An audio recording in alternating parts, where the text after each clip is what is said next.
So what'd you go over? Just the basics, what people thought? So I think this book is going to be one that if you're smart, you will keep on your bookshelf for a long time because it's way too much to go through in one call, just because it has all these minute ideas like hair, how to be a compelling person with your hair, with your shoes, the 3 different ways to walk.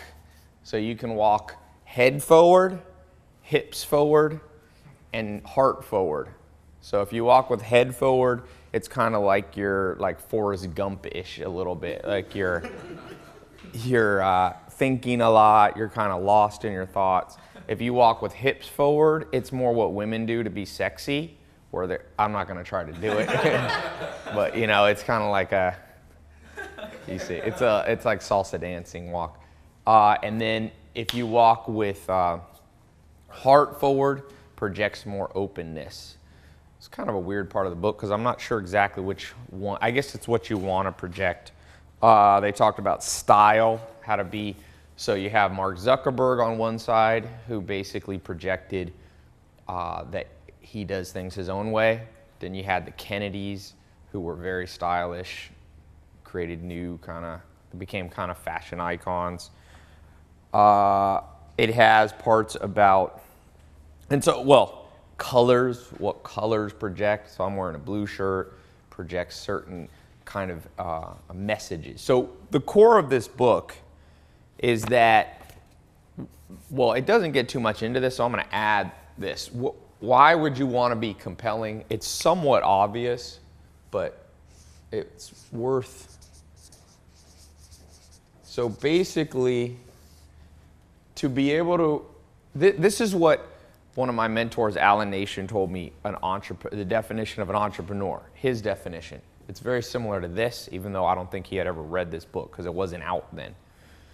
These 2 Harvard guys put this book out because they studied compelling people of all types. So they studied Oprah Winfrey, Bill Clinton, hundreds of people, great speakers, politicians, warriors, military leaders, dictators, and they basically found that there's common ingredients.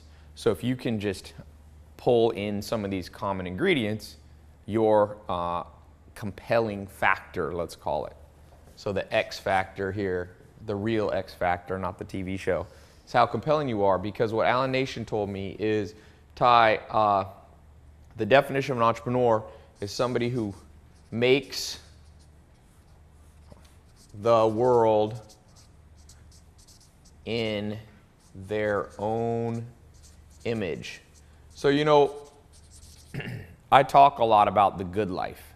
And so what I really mean by that, because everybody has a slightly different idea of what the good life is. For Joel Salatin, his idea of a good life was a farm that was running in accordance with the laws of nature. So he doesn't like conventional farming where you put all the animals on concrete in a big factory type environment. So he wanted to figure out ways to mimic nature. But he also had other things that you could call it his own image of a good life.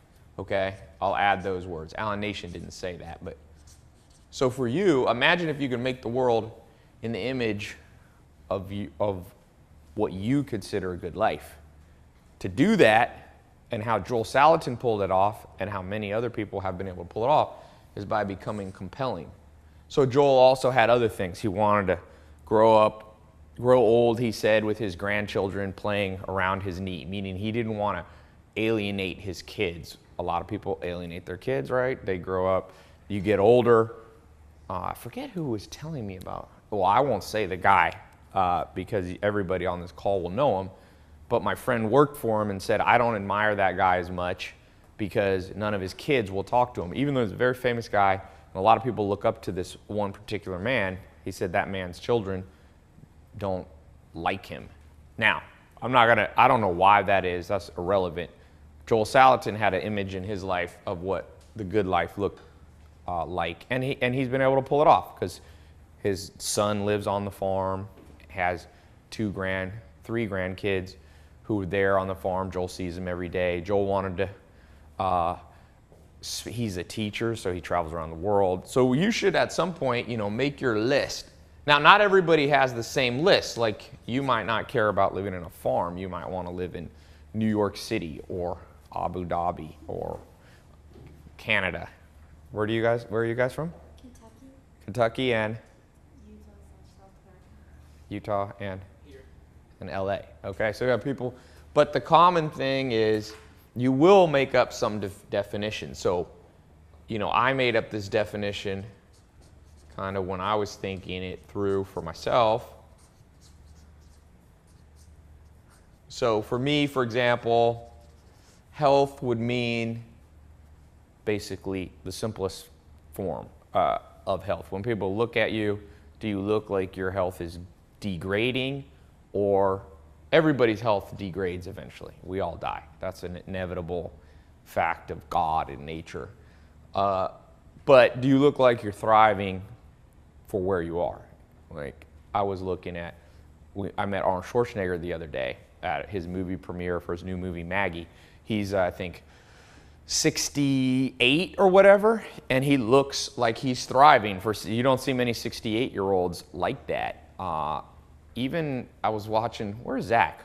Captain Kirk. What's his name again? Shatner. William Shatner. And I was like, he doesn't look that good, because his face, he looks like a chipmunk now compared to how he used to look. But then Zach was like, no, Ty, he is how old? 70. He's like 76. And he's still on TV, and for 76, he looks like he's like 50. So I would say he gets a check mark. I shouldn't have been so quick to judge. Wealth, I define good life image, and I'm gonna show you why this compelling thing matters so much for this. For wealth, for me, it was basically to not be beholden to anybody else. That's how I define financial independence. So, meaning, if I was working with somebody and they were a horrible person, I didn't have to stay there.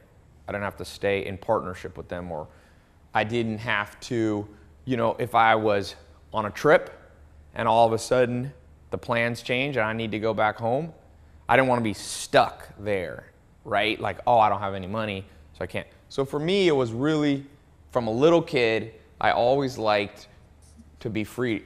I remember as a little kid dreaming about, people say, what animal would you want to be? And this is probably, all of us have these childhood things that are a compilation of, some of them are genetic, some of them are the traumas you go through. Everybody goes through traumas as a little kid, whether you realize it or not. It could be somebody laughing at you. It could be a big trauma, someone abusing you, whatever it might be. So we're this compilation, and I always dreamed about being a bird. I remember specifically being like, I would want to be a bird, because why? And I don't know why I thought this way, but I was like, wherever you are, if you don't like it, you just go, you literally go in the sky and disappear. I was like, that's the greatest animal to ever be. No other animal could do that. So I wanted to have that. And then love, I wanted to be around people basically that I knew for a long time. That's kind of how this is born out, And I found out there's a lot of science for this. So love is like all your social life. And that's, of course, tied into here too. You have a bad social life if you don't have enough money. And then happiness, for me, is not what some people, for me, is like to be challenged. A challenging life makes me happy. I'm telling you, if you won the lottery, got $1 billion tomorrow, it's very easy to lose your happiness, because the brain of a human is built around overcoming challenges. That's why if you stick a little kid and put a whole bunch of Legos around them, but don't tell them what Legos are, kids will naturally, not all, but most kids will start stacking them and building them. And so whenever people tell you, like, it's not about what you do that makes you happy, it's who you are inside, they don't really understand what they're saying, because it's not true. It's not accurate. There's some truth to that. Like, if you only derive fulfillment from doing stuff, you could take it to the extreme, but it's a really false teaching in the modern world. It's not scientific, and it's also common sense. People retire. In fact, the guy who started De Beers, So De Beers was a man in South Africa who did diamonds, still around. If you go, there's De Beers controls a large portion of the diamond market if you buy jewelry. But De Beers had a competitor, and I forget the guy's name right now, but it was a former actor who also lived in South America. I'm sorry, South Africa. It was around, it wasn't completely South Africa, but the southern part where all the gold mines were. He sold out his mines to De Beers, bought them out. And I think the guy wrote him a check in the 1800s for like $100 million. So imagine how much money 100 or 200 million dollars was in the 1800s. So that guy had this challenge. He was competing with De Beers in building this empire of mining. Within 3 months, on his way back to England, after receiving that big check, he jumped off the side of the bridge of the ship and committed suicide. Now that's an extreme example, but you know, you gotta have a challenging life. And you have to be able to achieve some of your challenges. I've been talking about this, you know, just a little side note, not to get distracted. Don't listen to people that tell you you should make massive goals. Okay, you can have a massive vision. Okay, so differentiate vision and goals. And people get this wrong. So they make their vision their short-term or even mid-term goal. So I meet kids that are 15 and they're like, their goal, a kid said to have an Aventador by the time he was like 16 and he's 15. An Aventador, if you don't know, is like a $400,000 or $500,000 Lamborghini. And this is a kid, he said, I have no money now, but I want to, so his goal, his vision was to live a cool life. You know, maybe he likes cars, but he had flipped these around backwards. And what you want to do is set goals that are attainable. In fact, Peter Drucker, maybe the greatest of all business teachers, said you should set minimum goals, not maximum goals. Your business should be all around minimum profitability that you need. Because he said, if you achieve minimum profitability in the truest sense, you'll make more money than almost all businesses. Because almost all businesses start out with this maximize. He says never focus on maximizing profit because it's unrealistic. Dean Smith, the great coach, also says he never liked the saying, you know, set your goals for the stars because even if you miss it, you'll land up on the moon. He's like, no, set a goal that's hard to get to, but you can get to it. Then set another a little bit harder goal. Think about lifting weights.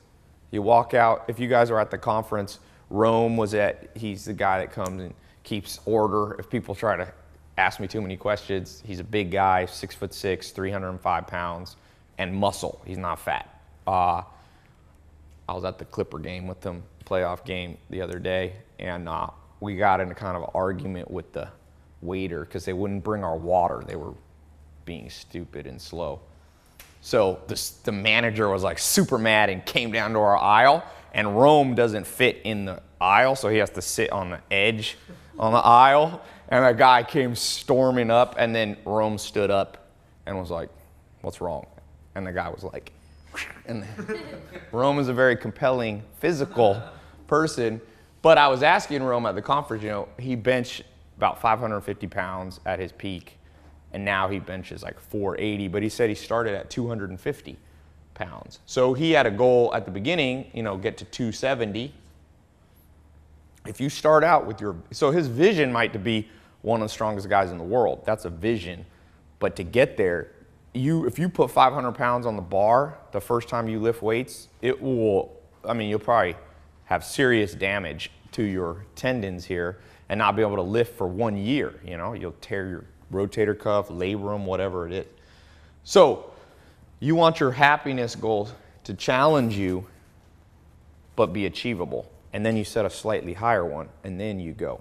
So why have I said all of this buildup? Because the number one mechanism to get here, okay? Because if I asked you, you know, what's your image of health for you? Like for you, it might, guys, usually it involves muscle. Guys want to have muscle. Now, I don't want to stereotype because there's lots of women that are, I know a girl that's the strongest woman in the world. She makes her money sometimes by picking up guys, bench pressing them. Her name is Becca Swanson. She might be on here. She's in the program. She lives now in the UK. Very strong. She can bench like 400 pounds, I think. And so her dream of health involved muscle, but a lot of times guys is more muscle and women is more being toned. Wealth, some people are, like Joel Salatin doesn't want most materialistic measurements. He drives junky cars, but he does like to be able to buy farms and be able to grow his vision. So you should keep this written out, what you want to be. And then remember, the reason this book today has got to be in your list is because the definition of compelling is the mechanism that you will make the world allow you to have the life in your own image. That is why this is a book. I'm getting ready to reclassify my books into classics. This is a book, and I don't elevate books that often to this level, but I think this is the best book I've read on social life and speaking to people. You know, there's a book also by Dale Carnegie, How to Win Friends, Influence People. Warren Buffett liked that one. This is maybe a more modern science version. Oh, William Shatner's 84. Really? Wow. Okay, I totally revised my thing. If we all look like William Shatner at 84, he's still sharp too. So anyway, side note.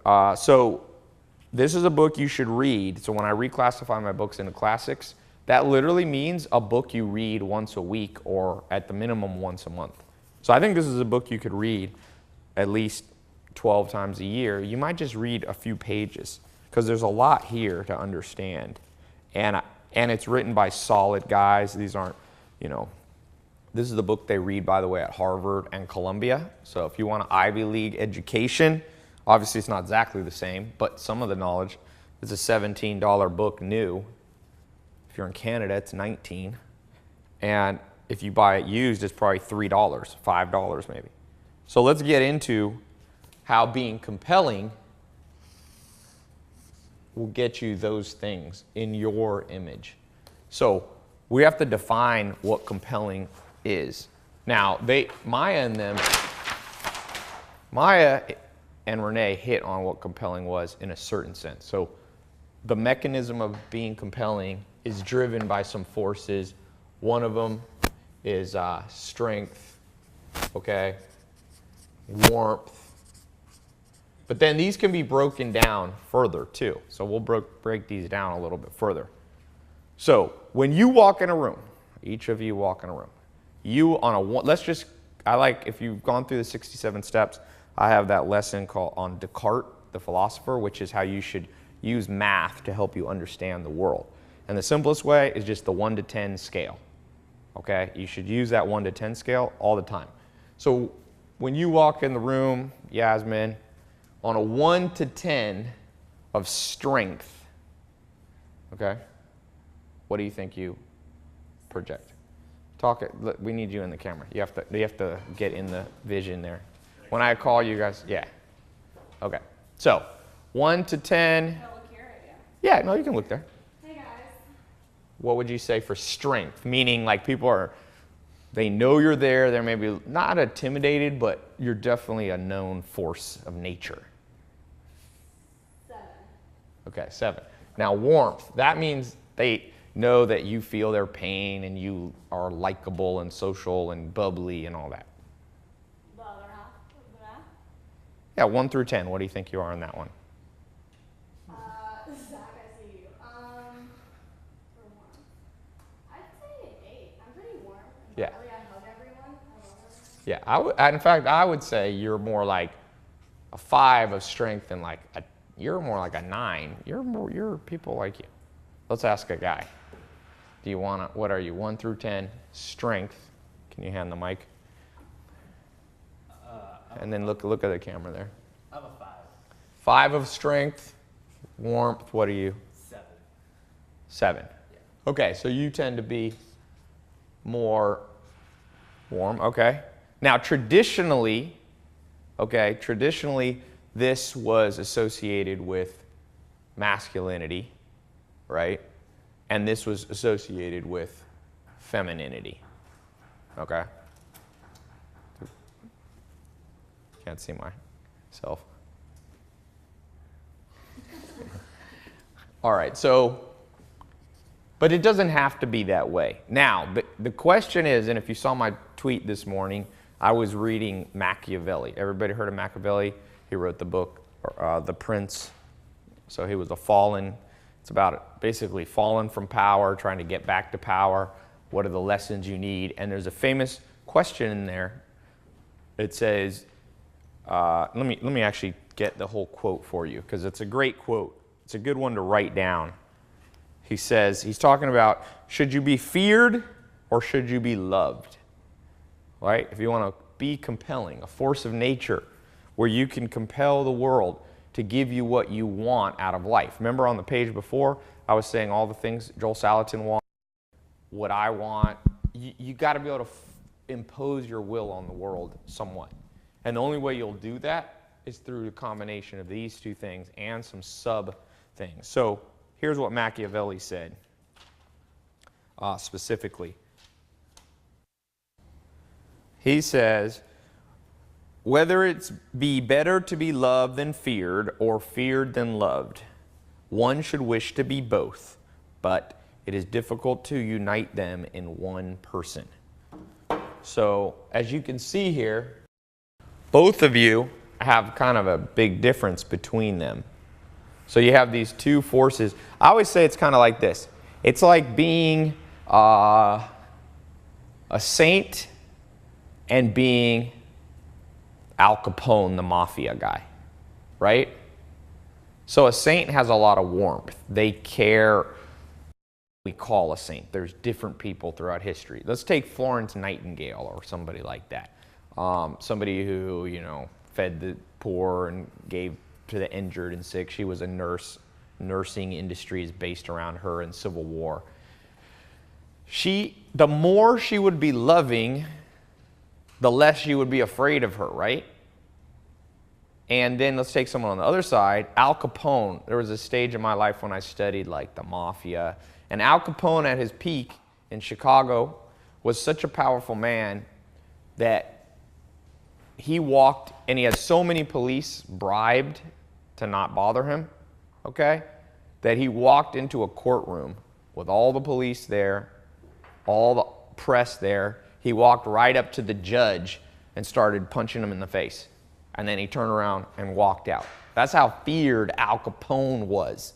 Man, you try that in the world now. Walk into a court and start punching the judge, and all the police just looked away or left because he had so much power. Now, this is, of course, illegal, but it's still power, right?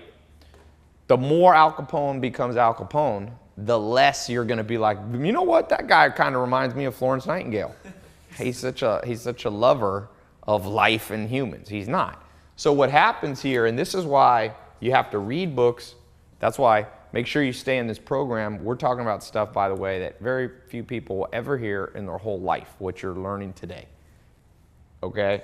And you'll see why important this is. So it's an axis, and basically if you don't know what you're doing, which people don't know, 99% of people don't know what they're doing. Every time you move towards warmth, you're going to move away from strength. And then you're going to realize, wait a second, I need more strength.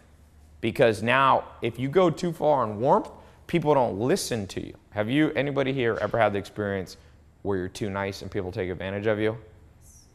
Yeah. Because you're moving this way towards the W, the warmth. Boom, boom, boom, boom, boom, boom, boom. Well, that can be a nightmare. So now, has anybody here ever had the experience when you are too aggressive and it backfires on you? Any stories, Zach? Usually involving women when you get punched, slapped in the face. That's what Zach said. It's usually involving women. Okay, so Machiavelli, and this is centuries ago, realized that this is the ultimate feat, and it's supernatural almost to be able to do, which is you move both ways simultaneously. So what's some examples of that? Well, we could use some celebrities, but just think about practical life. You meet somebody who's kind, yet you know you wouldn't want to mess with them. You ever met someone like that? Mm-hmm. Like they're warm, like that's a nice person, but you're kind of like, you know what? I have this feeling that if I did something to them, I would regret it for whatever reason, you know?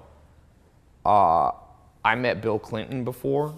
He was at my friend's house in Beverly Hills about, I don't know, when Hillary was running a long time ago, 5 years ago or 6 years ago. What was that? I guess it was a little bit longer.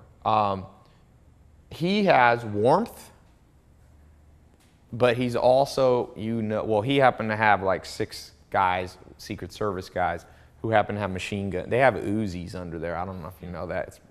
So they get strength. It's kind of a cool way to do it because the way that a president does it, he can be nice because he has all his people to enforce. He has his enforcers around him. We met Arnold Schwarzenegger last week. He was definitely, people were coming up to him, of course, trying to get, because there was a small group of us. He was just in the movie theater with us. He was sitting right behind us. He came in, I saw him come in, and just, there was an empty seat, and he just sat right behind us to watch his movie.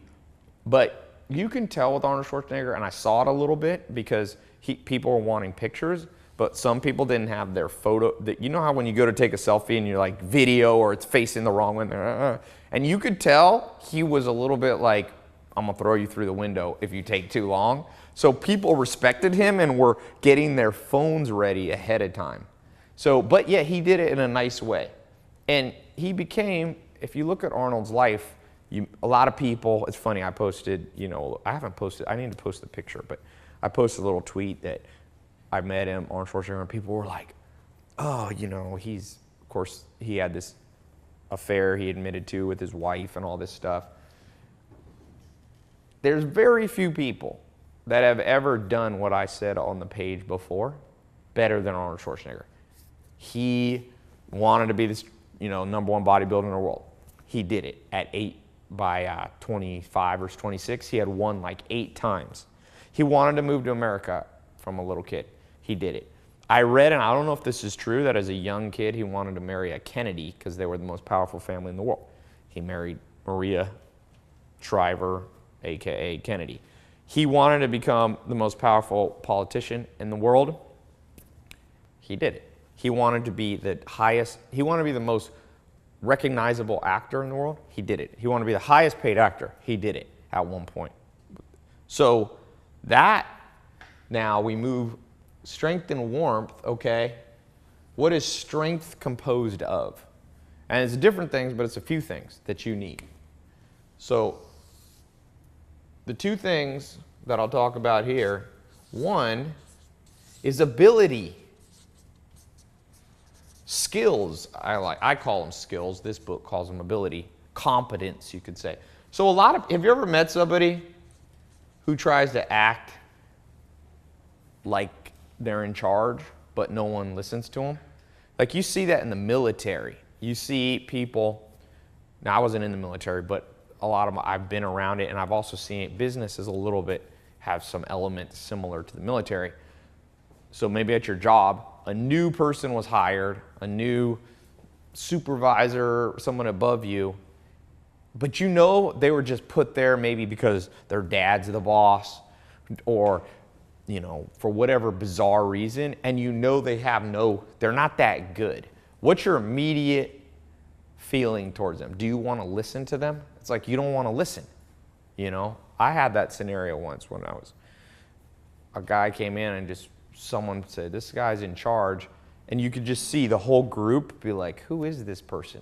So if you don't have skills at whatever your specific, say, business is, you can't convey strength, because then what happens is you don't want to kick in a part of the human brain that's basically called, I call it cynicism. Once people look at you cynically and skeptically too much, they're going to start dissecting you. I get that a lot, because the stuff that I do reaches a lot of people, hundreds of millions of people now. I just did the math this year alone. And so what happens is people dissect every little part. Like if I have a video with a Lamborghini, if there's a plastic piece on the key, then people are like, see, plastic, it's a rental car. Like and so just remember, people are going to try to dissect you So when you try to project strength in whatever your business, life, whatever it might be, just prepare for it. It's coming and it's very annoying. But there's nothing you can do. And the only way you overcome it, and I get this a lot. So people will see something I did, like a little commercial, and the cynicism will go up. But then if they go and watch some of the longer stuff I do, or actually talk on YouTube, then they'll comment, oh, I didn't think this guy knew what he's talking about. But then I watch what he did and I learned stuff. So then they go, all right, he has competence. So that is a massive one. Now the next one, if you actually saw the live call that I did the other week, it's this. You got to have that. When I was with Fonzie, you know, Henry Winkler, the actor, if you've seen that video, he calls it tenacity. So there's people out there. You might be one of them. I know there's more people that have this than have this. Here's why. You will, for the most part, as you age, you will get some ability or you will not survive as a human. Like any 40-year-old you meet is good at something. Any 50-year-old. It might be the least interesting skill, but how are you going to get to be 50 years old and not have a skill in anything? So what really separates people out is that one, because the average person in business, well, the average person in general, so here's them. So let's just imagine this is you. Boom, you're going that way. Here's what you want. This is the pot of gold that you think you want in life. That's all the gold pieces. Most people hit one obstacle. I think something like 50% of people stop. I really should memorize the exact number, but it's something like this. 50% of people stop at the first wall. I call that's the wall of life. Maybe it's that tall. Let's say the second wall. By here, you got about 80% of people. And at 3 walls, 90% of the human population is no longer tenacious and just stops at anything.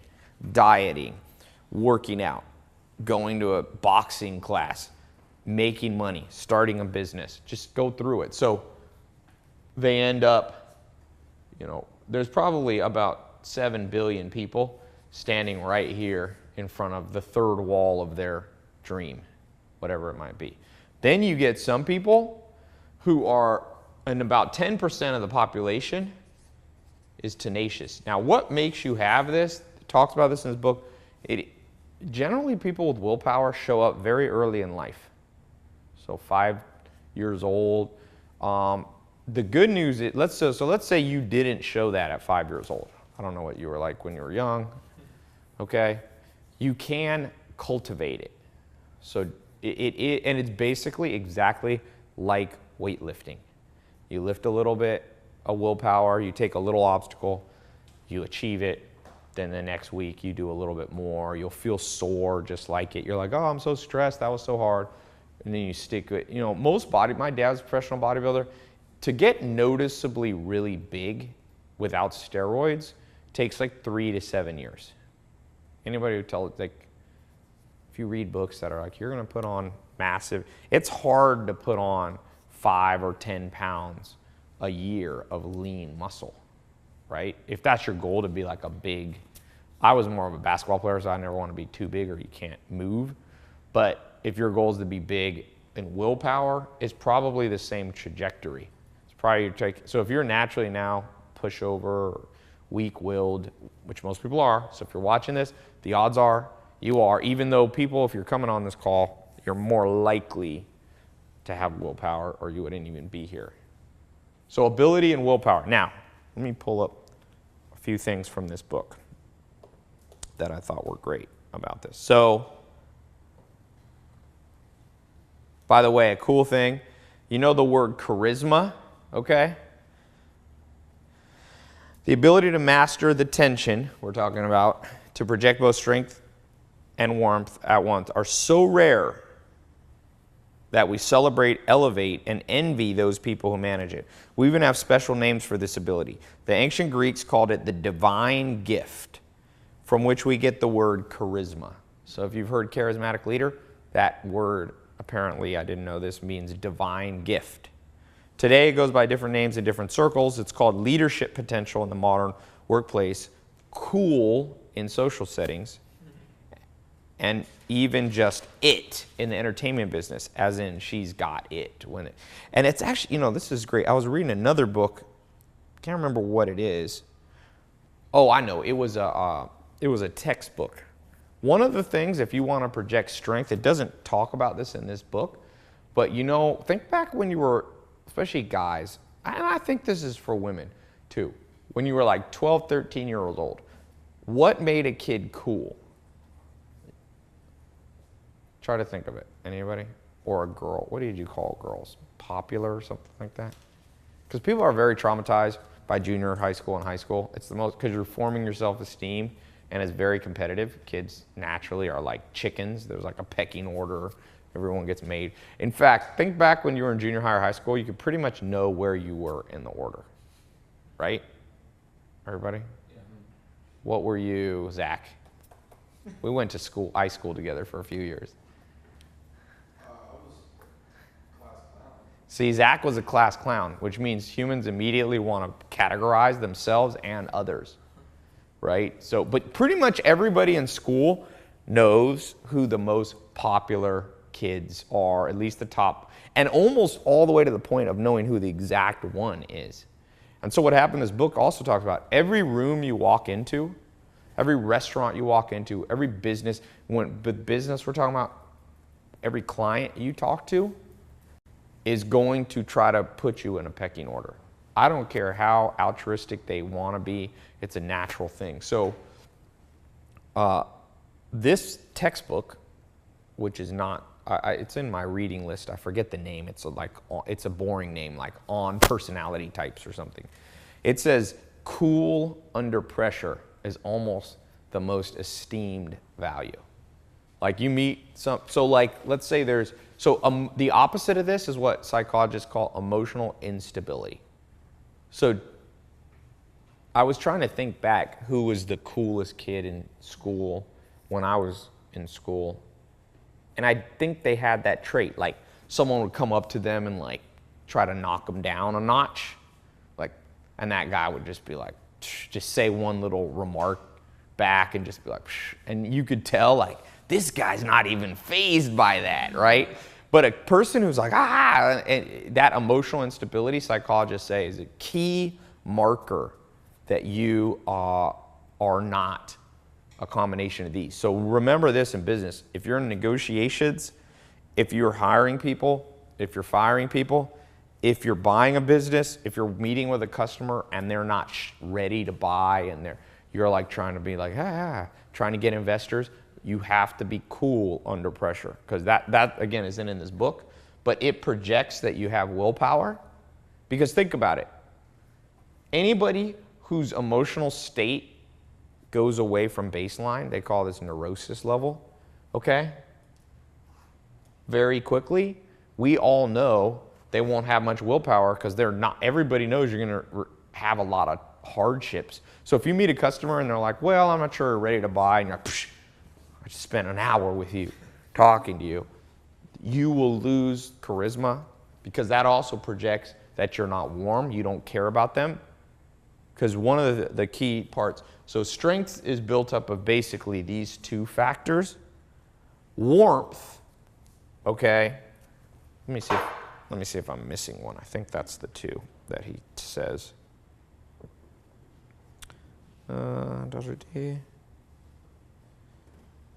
Yeah, so ability here.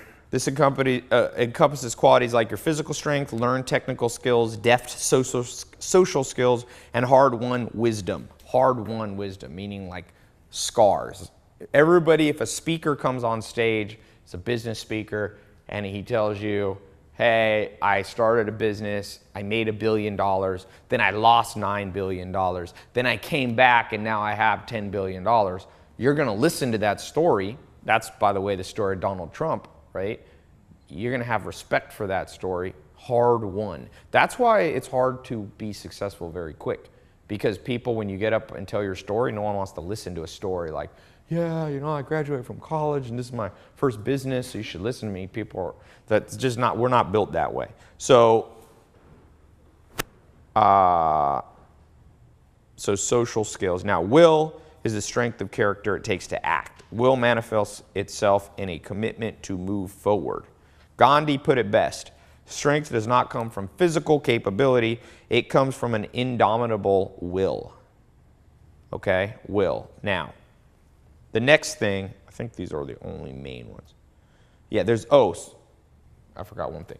So the biology of strength. So there's also, maybe we'll put this number 3, there's literally a hormonal component to this.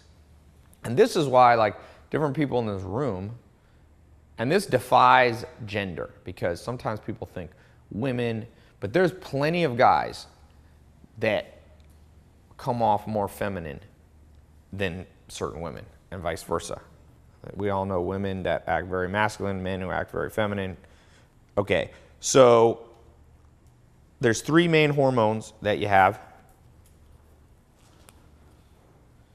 So one, and there's a lot more, but I'll just, you got what they call T. That's what bodybuilders call this, which is testosterone, okay? Then you have E, which is estrogen, and then you have C. Remember those 3. There's other ones, there's dopamine, neuroepinephrine. I mean, there's a lot of these ones, but these are the ones he talks about. Oh, actually, we'll add A. So T-E-A-C, we just need an H. Yeah, here we go, we'll make a new acronym. T-E-A-C-H. The H stands for the hormones, okay? T, testosterone. E, estrogen. A, adrenaline. Can you zoom in on that? C, cortisol. And that, I will summarize as your hormones. So you can remember that. Teach. Now, one of the reasons you want to be healthy is because testosterone is primarily driven in terms of by exercise, by lifting heavy stuff. So CrossFit's become super popular, and they make people pick up rocks. James was telling me that Matthew McConaughey, he interviewed him, and Matthew McConaughey said the best exercise he's ever had is just pick up a boulder and hold it for 20 minutes. He said you got to like move it around, and you got to put it here and put it on your shoulder. And I remember when I lived on a farm, I went there, and I was from the city, and I always played basketball as an athlete, but when I came back from a farm, people noticed my shoulders got really wide because I used to have to carry. Joel Salatin is not a big believer in modern technology. He's not Amish, but he's similar. And I had to carry 2 tons of water every morning and then again at night. So 4 tons of water in 5-gallon buckets to chickens, because he didn't believe you should have a hose. He's like, carry the water. You'll get a lot stronger. But what happens there is your testosterone goes up, and eating well. Estrogen, women have about 14 to 20 times more estrogen naturally. T is what gives you strength. So if you're a very feminine person, male or female, you should probably do some things that stimulate the hormones, the T hormone.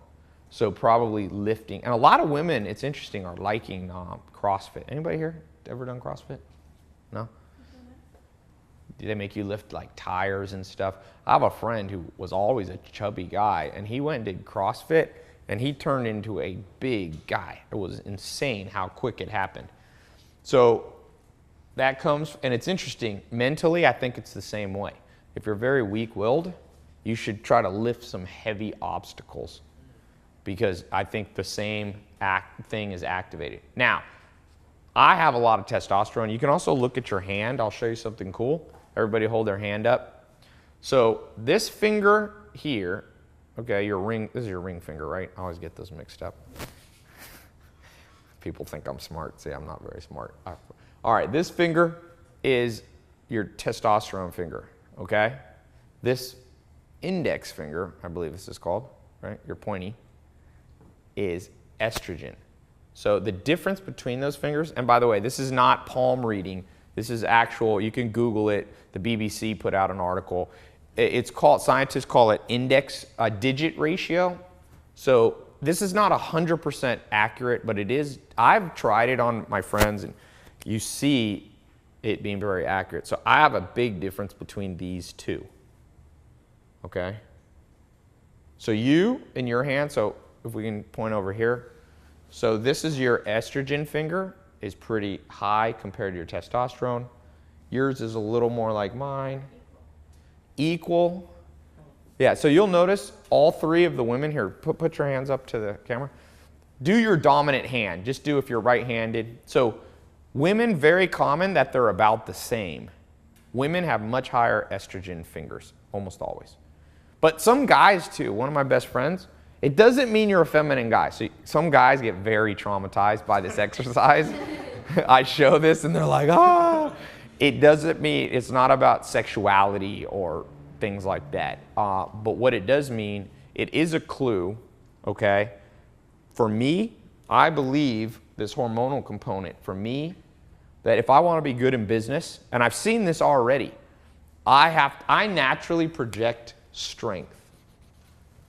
That's because I have a lot of testosterone. My dad has a lot. All the guys, I come from a very masculine family, man.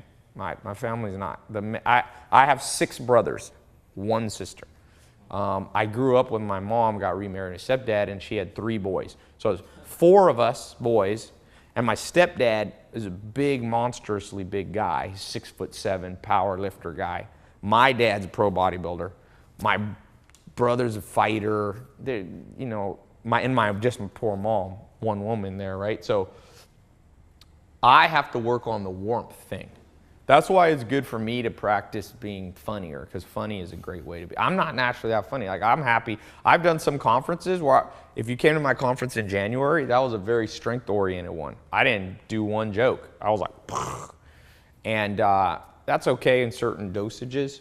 This last one that I did a lot more warmth. Did you notice that? I played clips of, you know, funny clips and things like that. And you should do the same thing.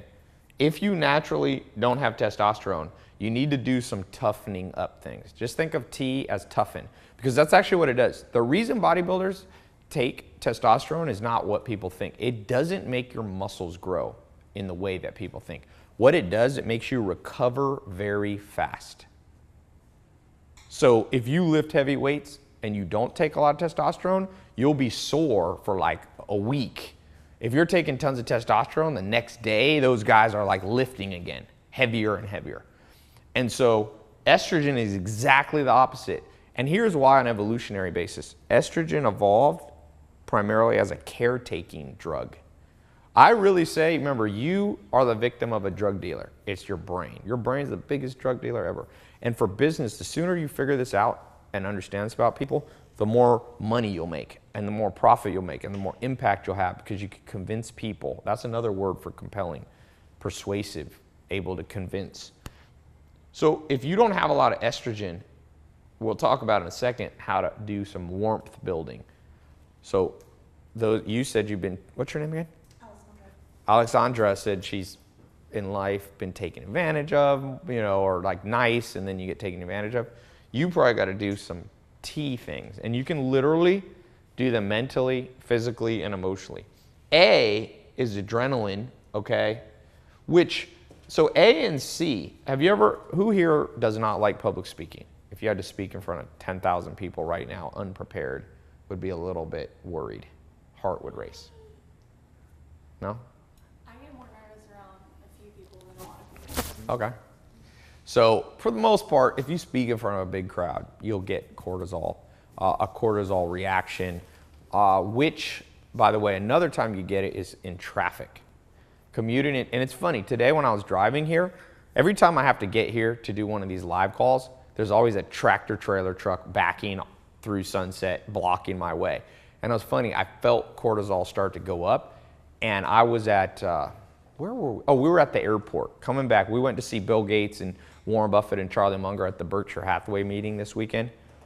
So we're in the Omaha, Nebraska airport. After the event's over, Maya, who's a very naturally warm, Maya's super high on warmth. So she's going through the airport, X-ray machine. The lady in front of her, okay, this old grumpy lady. Maya must have touched her bag on the tray where you put your bag and they're all sliding it, and the lady pushed Maya's stuff back. And I got super mad. I should have been more. I didn't get super mad. I held it in. But inside, I was like, but I realize now, that lady had a false cortisol reaction. The reason that lady was rude to Maya is she felt she needed to be in a hurry. Because if you're not in a hurry, and I'll give you a little tip. When you travel, try this trick. Because I've traveled a lot. This is the most ninja trick that I ever figured out with travel. I read a long time ago that ninjas have the ability to pretend that they're dead by lowering their metabolism. So I don't know if this is true. This is like G.I. Joe magazines. But they would play a trick. And I think I researched it one time. People try to do this. Lower your metabolism. This is what meditation does when people meditate, why it lowers blood pressure. You lower your metabolism. Things with low metabolism like turtles live longer. Trees. Some trees grow very slow, like the sequoias, and they live 1,000 years. Now, a hummingbird, okay, got into my house the other day, and it must have been in the room. It walked in, like, it got in somewhere, and in 2 hours it died, not being able to get out. Because the metabolism was like so high. Some people are like that. This lady was tricked by the system. She didn't realize that going through the x-ray machine, because we saw her on the other side, she just rushed through the x-ray machine to then wait in a seat 2 hours to board the plane. So what I've been experimenting with, and you should experiment with in other areas of business life too, is try to lower your metabolism. Now when I go to on a plane, for example, I want to be the last one on the plane and the last one off. Just try it. Now some people say, Tai, you want to get on first so you can put your bag. Who cares? Worst case, they'll check your bag under. It's not a big deal. And the cortisol increase, because cortisol ages you. Women, men, you want to look older than you really are, let cortisol surge through your body. Cortisol has very few good purposes if it's consistently running through your body. Same with adrenaline. Most people, they say, experiencing adrenal fatigue because we're hyped up all the time. And I really think, like that lady, she didn't know who we were. What if we're people she should know? She was not a compelling person because she was emotionally erratic. She didn't have any warmth or strength, because strength is the ability to not have A and C reactions. Now, it doesn't say this in this book. This is my experience. If you're someone who resorts to adrenaline a lot and cortisol, people are going to notice it. Have you ever met a leader who's trying to lead but they're super stressed out? You can feel it. You must be able to be. And the summary of this whole thing, and I'll move on.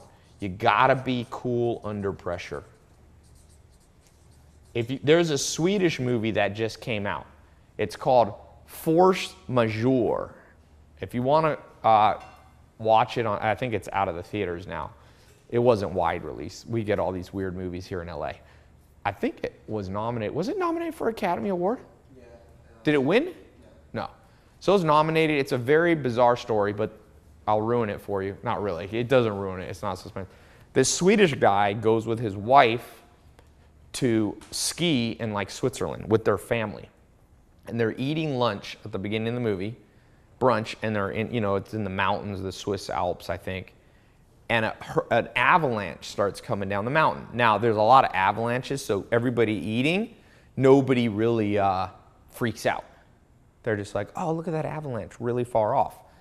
And then you see the avalanche getting closer and closer and closer and closer, and people start to like mill around and be like, oh, maybe we should get out of here. And all of a sudden, it's too quick. It just comes in a huge snow thing.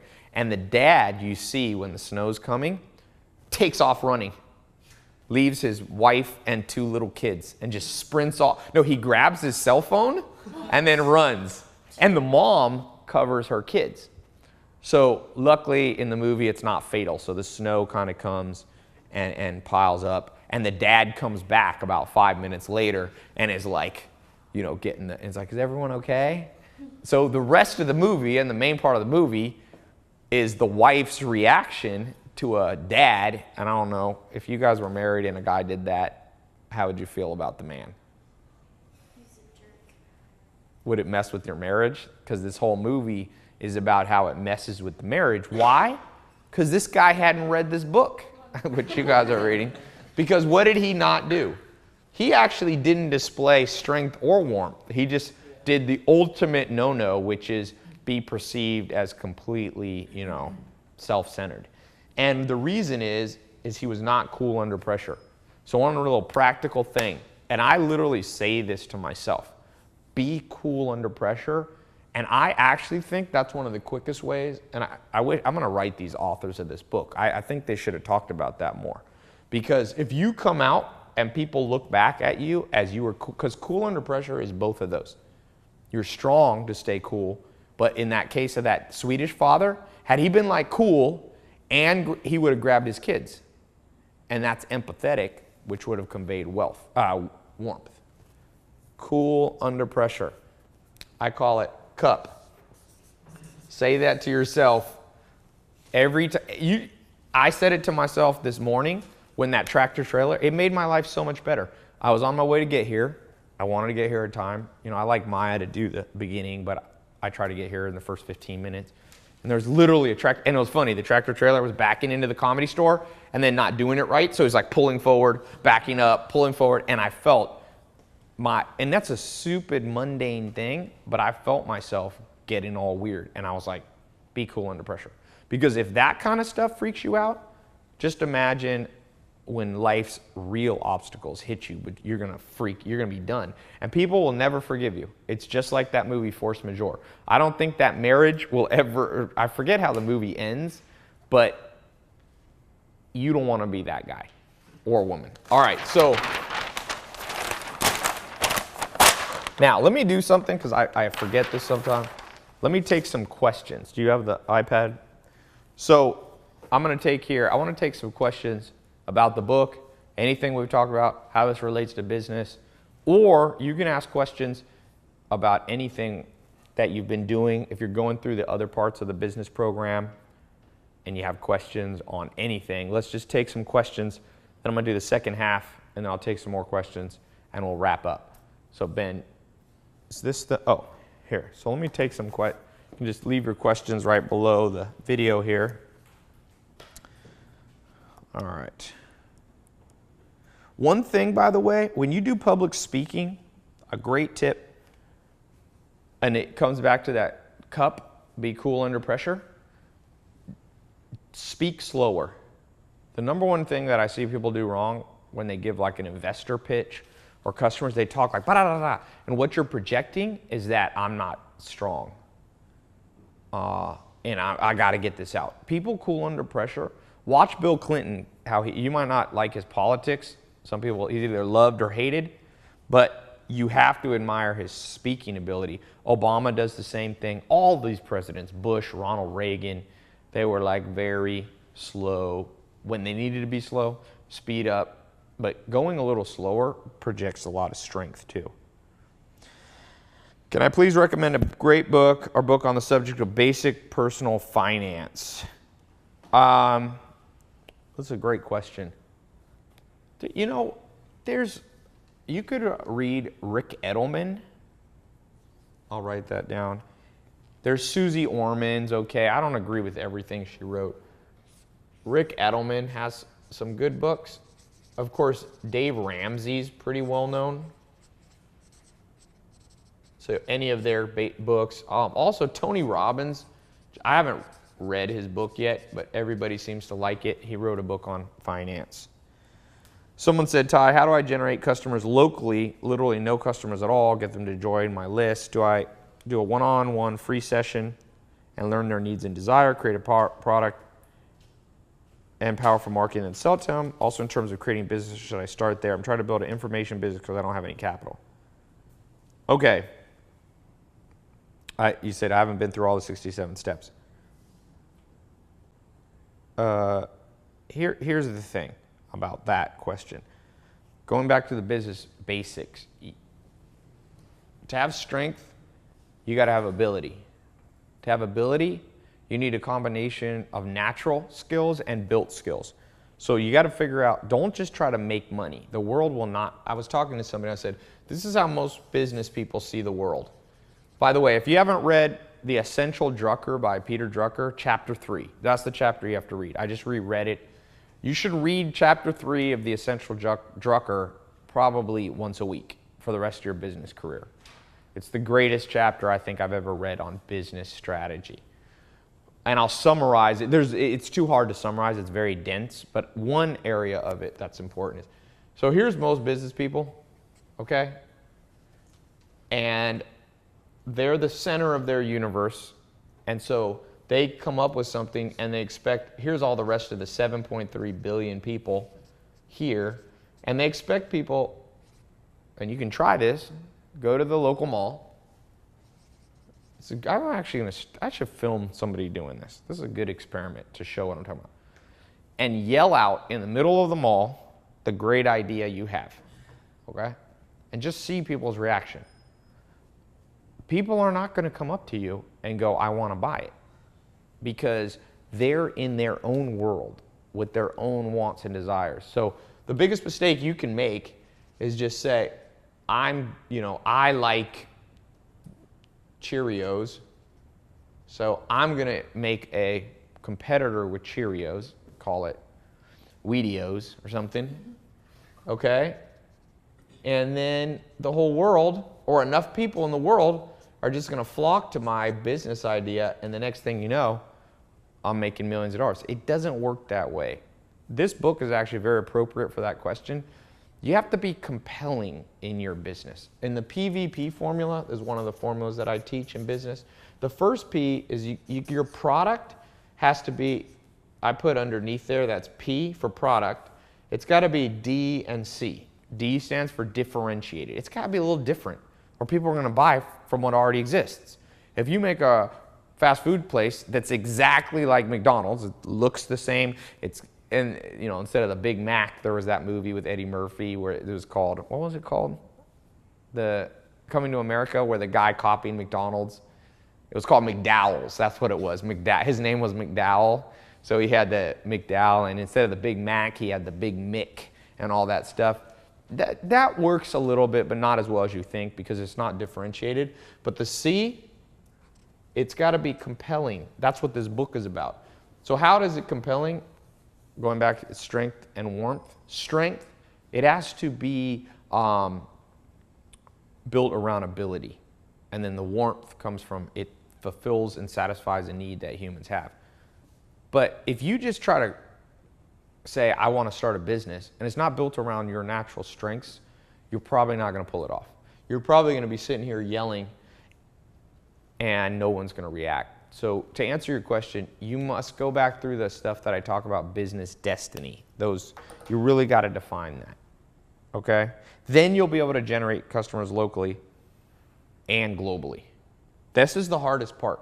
I went back through this Peter Drucker. I read that book a decade ago, and I thought I knew it, and then I read it again, and it meant something new to me.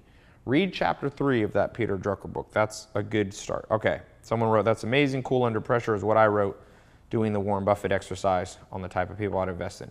Any tips on increasing coolness factor? Yeah, just being more aware of it will automatically double your coolness factor. Just by being on this call, taking the time, you're already going to be more cool under pressure. I guarantee you. All right, a guy said, I'm dating a girl I'm seeing has a long testosterone finger, and I have equal fingers. Interesting enough, she turns me on like crazy, and she's the leader. And that happens. Women with more I find that. I have a friend who has a very high estrogen finger, and he's the kind of guy the first girl he ever dated, that was, who he married. Because estrogen is an attachment drug. Testosterone is a conquering drug.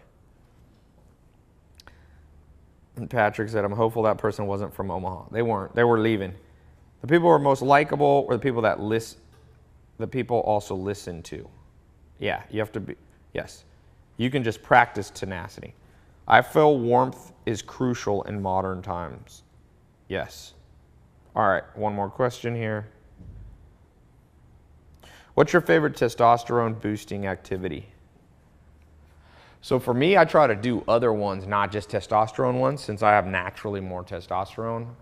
I think for guys, sports is traditionally the best thing.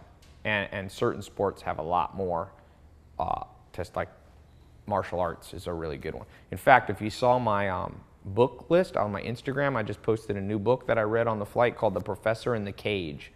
It's about a professor who became a UFC fighter just to see why do we watch violent sports. If you watch the Floyd Mayweather-Pacquiao fight, that was a crazy fight for different reasons than most people. The fight itself wasn't that crazy, but people paid, I think they're going to make $500 million in one day. It was a 1 hour.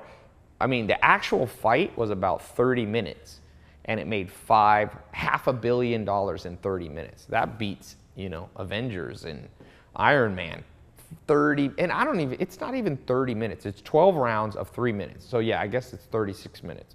But it's not even action-packed. Half the time, Floyd Mayweather was just moving and dodging. And so the professor in the cage said humans use sports for different reasons. One is it to actually reduce violence by giving men an outlet. But I also believe it's a way to show ability and build ability. So that's a great way to build. And some sports, if you're into chess or something, or what is that, bowling one, you're probably not going to build as much testosterone as if you box. I'm getting hundreds of new followers daily on Instagram and Twitter, but YouTube and Facebook is slower. Any advice? Well, yeah, YouTube in some ways is a little bit harder because YouTube, you're the most exposed of all social networks. Because think about it. On Instagram, you just take one good picture. You only need to look good for 1 second. The picture only has to be compelling for 1 second. The Twitter, you only have 160 characters. YouTube, you got to get up there. YouTube is the best test of your ability. If you can make a cool tweet, is not nearly as hard as talking for 20 minutes on YouTube once a day. So it's probably natural that you got to build more skill to be, and Facebook's a little bit that way too, because you can put videos and have, in terms of practical stuff, YouTube, look, you can try to promote your videos, which is an okay way. YouTube will take on, in my experience, will eventually take on a life of its own when your content is compelling enough. And really all the social networks. So a lot of people want a formula. Mine takes off for other reasons because over time, well, one thing I will add, frequency matters. So be very consistent with posting, and you should test how often. I've tested Instagram. You can definitely post too often and too little.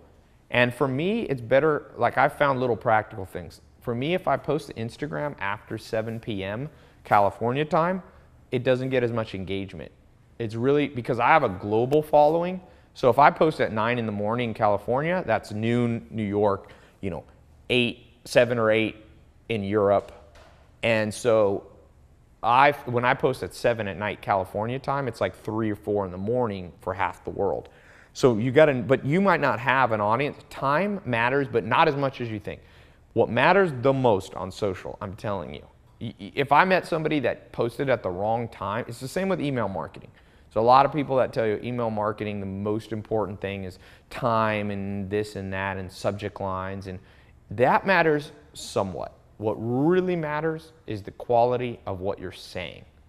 So I posted an Instagram picture 2 days ago where I was standing in front of Warren Buffett's house, and that got, 2,000-3,000 I think 2,300 likes in like a day, because that's cool content that people have never seen before.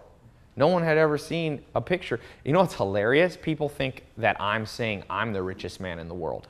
So all these people are like, because it goes, standing in front of Warren Buffett's house, standing in front of the third richest man in the world's house, blah, blah, blah. And so people think I'm saying that I am, and they're like, wait, how could that guy have that house for more than 50 years? He doesn't look 50 years old. I'm like, people are dumb. It's amazing. But that is novel. So one thing I'll add, this book talks about it a little bit. You need to have a great mixture of novelty. This book actually does talk about this. And I talk about this a lot. Remember the PVP formula for virality? I think that's Matt that you asked that question. Hello, we have a new audience member. So in the PVP formula that I talk about, the V is virality. So, which is really about what this book is about. Compelling is, you will never have something go viral that isn't compelling. I'm telling you. Now it might be compelling because it's a cat video. It might be compelling because it is a story of a, I showed this at my conference, not a Vietnam vet, a veteran coming back from a tour of duty in the Middle East in the US, going up to his, there's this cool one that I saw where it was supposed to be a little girl, like a 7-year-old girl's birthday cake, and the dad went into the cake and jumped out. Man, that little girl almost had a heart attack, but then she was like crying. And by the way, strength and warmth. Which one does that video have a lot of? Warmth. So it goes viral. Some of these videos have 10 million, 20 million Facebook views in like a few days. So virality, the good news is it's never been a time when there's more ease of virality, ever. 10 years ago, you did a video like that, how would it go viral? Maybe you would get a video on America's Funniest Home Videos. Now it's just distribution everywhere. So the bad news is that now there's competition for eyeballs, which means only the most compelling messages will go viral. So going back to your question of like, why is your YouTube or Twitter not going as viral as you want? I would start by looking at the compelling nature of what you're writing. I see it in what I do. What's compelling. If I put a picture of Ferrari, Lamborghini in the garage, people find that compelling, and it gets a heck of a lot more things. If I write too complicated of a book summary, it's too complicated and the virality factor drops. It's a real skill to make something complex, novel, and familiar at the same time. Write that down. If you can do that, man, novel and familiar. Let me show you on my, give you a few examples. I'll just go to my Twitter. And you can tell in my Twitter something that will get more favorites. So if you look at my average tweet, let's say it gets, oh, I don't know, anywhere from, well, this one got 232 favorites and 154 retweets. That's just in under one day. I posted this not even 24 hours ago. That's actually a pretty good one. I said, high-level success comes from doing all the simple things that everyone knows they should do, but no one actually does, okay? So there's nothing in that tweet that you've never heard before, right?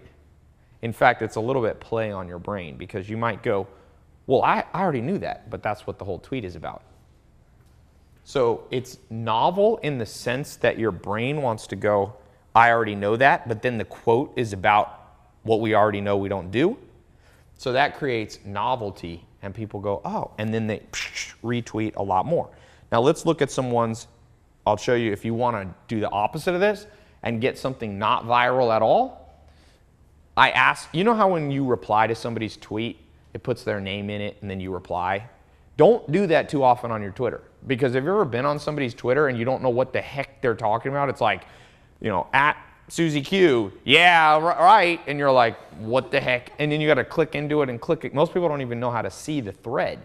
It's a real, Twitter, I think, made a mistake how they built their software. I would never build it like that. If you go, and in fact, if you get a, some people have asked for the ability to hide replies so they don't show on your main tweet. So a girl, I rarely reply, but one girl posted a picture to me about her with Warren Buffett and Charlie Munger, how she got an interview with them. So I replied, this is 2 days ago, you can see it. I said, at Jillian Zoe Segal, that's her name, how did you get that picture? Okay? That one got a whopping 3 favorites and 0 retweets. Why? It's novel, okay, because you never heard a tweet at Jillian, but it's not familiar, meaning you don't know what the heck it's talking about.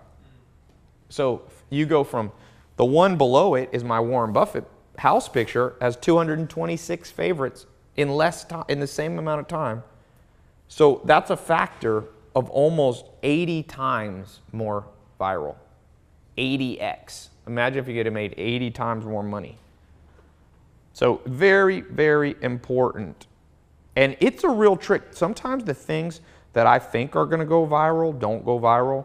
Videos on Twitter. Here, this one got, I'll tell you one that I came up with joking, and then I didn't even realize, I'm not joking, I didn't realize it rhymed.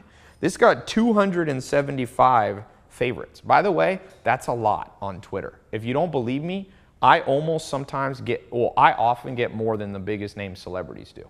Really. If you don't believe me, go on big name celebrities. The only people who get more engagement than me are the biggest of the big. You know, Kardashians get insane. You know, they might get 5,000 or 10,000. But I learned from a guy how to do Twitter. You can follow mine. A young kid. He didn't, I've expanded, but he gave me a good baseline. I can't explain the whole thing here, but you can look at my example. So 275 and 228 retweets.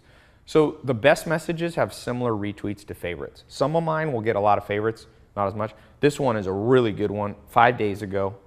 It says, you either grind or you stay behind. It's literally that simple. Too tough of a message for most people. ...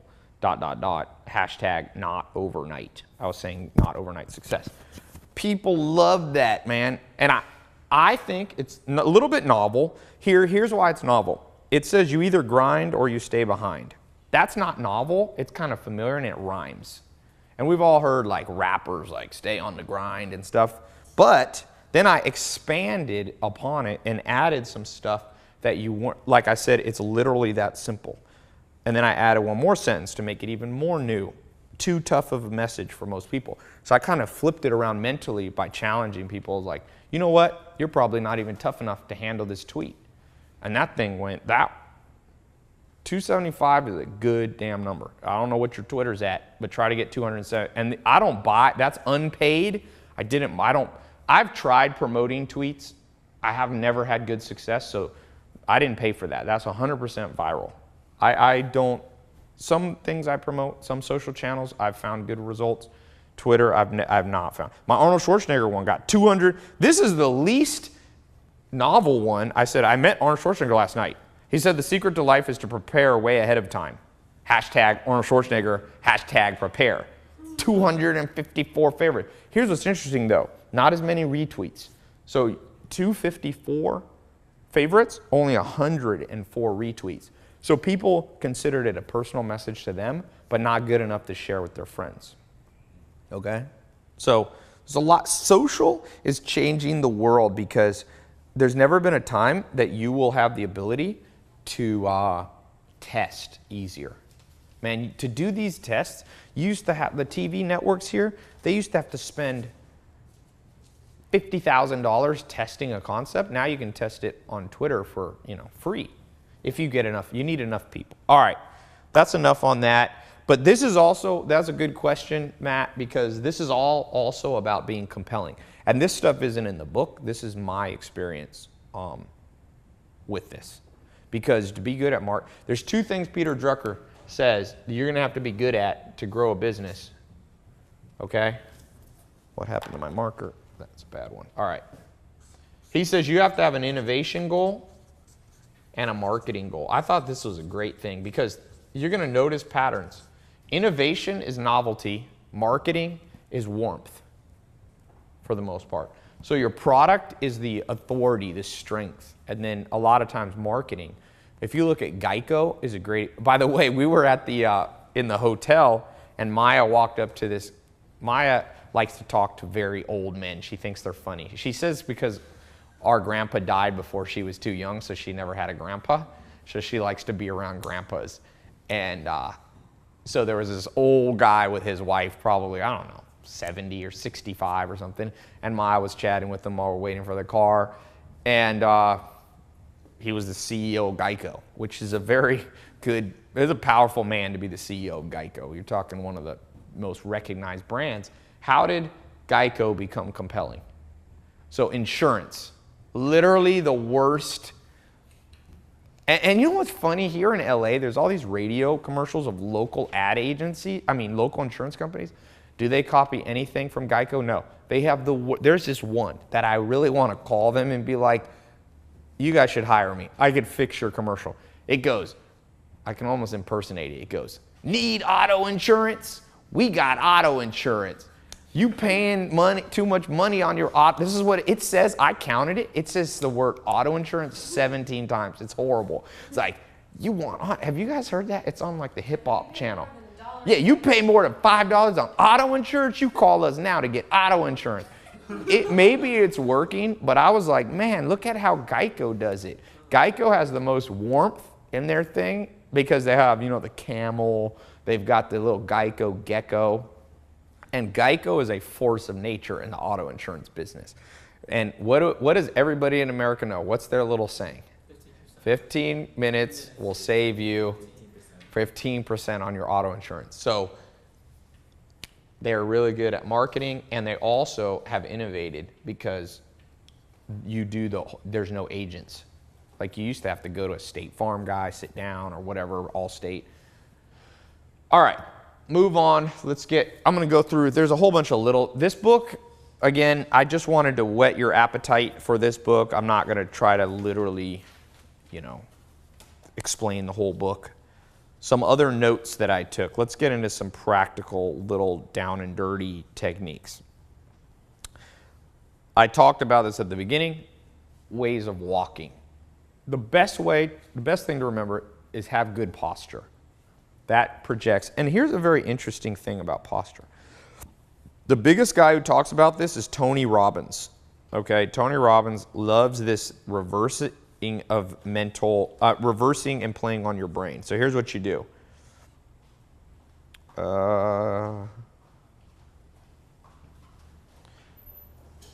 You can literally do something in reverse. So if you've ever been to a Tony Robbins conference, he'll be like, are you depressed? Well, how do depressed people sit? Depressed people are like, and he's like, how do excited people sit? They're like, ah. So he says, just start acting like that before you feel that way, and you'll actually change your brain.